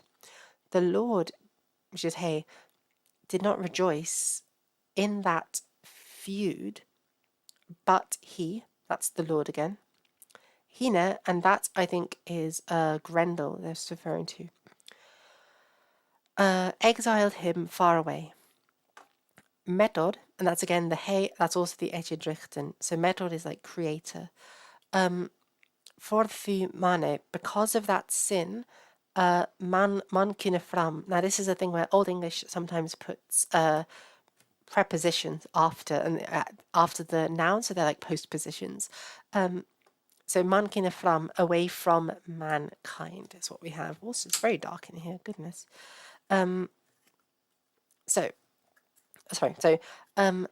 the eternal Lord avenged that killing because he slew Abel. Nor did he, that's the Lord, rejoice in that feud, but he, the Lord, exiled him, that's Grendel or Abel, far away. The Creator exiled him on account of that sin away from mankind. So that is the that's that. Oh, this is lovely. This is one of those ones where I got distracted in an earlier stream and I started talking about this. So let us read. Oh yeah, take a screenshot. Translate this. This is one of my favorite bits. It's fucking juicy, right? Thanan untydras ela on walkon eartanas on ilfe on orkneas swilche gigantas thou with gode wunon lange thrage hey him das lean for the eld. Also, oh god, why don't people want to treat Beowulf in the original? Hey him das lean for the eld. How nice does it sound? Oh my god, sorry. Okay. Breathe. Thanon utiras ela onwachon. The evil progenies all woke up. Jotuns. So like I said in the last time I talked about this, if you go to Jackson Crawford's channel, he talks about how the word Jotun in Old Norse, we shouldn't translate it, he argues, as giant or something. It's its own kind of category and we should put it in there. This is a cognate word, Eoten and Jotun. It's the same kind of thing. So maybe the Eotenas functions similar to the Jotunas in Old Norse. We can't know, but it's an interesting thing to think about. And Ilfa, these are elves, and Orkneas, orcs, monsters. Tolkien got the word orc and brought it into modern English from the Old English. Really exciting stuff. Although, interestingly enough, actually, in a funny, awkward thing, in his essay, which I have here on translating Beowulf, he actually says that we shouldn't do that. He says,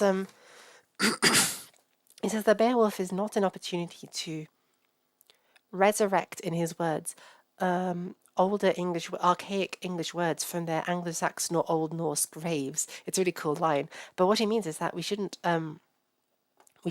use words like orcs or jotuns to resurrect when we translate Beowulf, because in his idea this is misleading.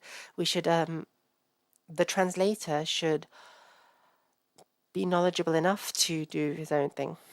So giants, they should know whether to say giants or demons or something like this. That is an interesting point, though, and Jackson Crawford, in one of his crowdcasts on ghouls and the undead in Old Norse mythology, says how, in some ways, at least on the Old Norse side, this all becomes similar. They're all sort of some kind of weird demon, and they're definitely like this in Old English as well. Where do we have it? All of these monsters that we've just seen are the Fifelkin. They are the race of Cain, and they're all almost descended from Cain. So it's not like your typical fantasy RPG where these are different sort of races with their own stats and such. These are just like demons can take different kinds of forms, is what this is. So these are the kinds of demons that have woken up. The giants and the elves and orcs, such giants. So that's what I'm saying. These are all kinds of giants who, against God, struggled. Those who struggled against God for a long while. And then him thas lean forgjeld. God repaid them a revenge for this. So this is essentially repeating this part, but more dramatic in saying that this is what these lines are saying in lines 111 to 114. They're saying that this stuff in lines 107 to 110 apply to all they apply to all of the monsters that live in the moors, the fen and the fast and the strongholds, rather than just Grendel. And what this is doing is it's setting up Grendel as like a mascot. Grendel is the visible forefront, the figurehead of monster kind. And that is it, guys. We've made it through up until the end of the gloss. Excellent work, guys. Following along, 10 out of 10.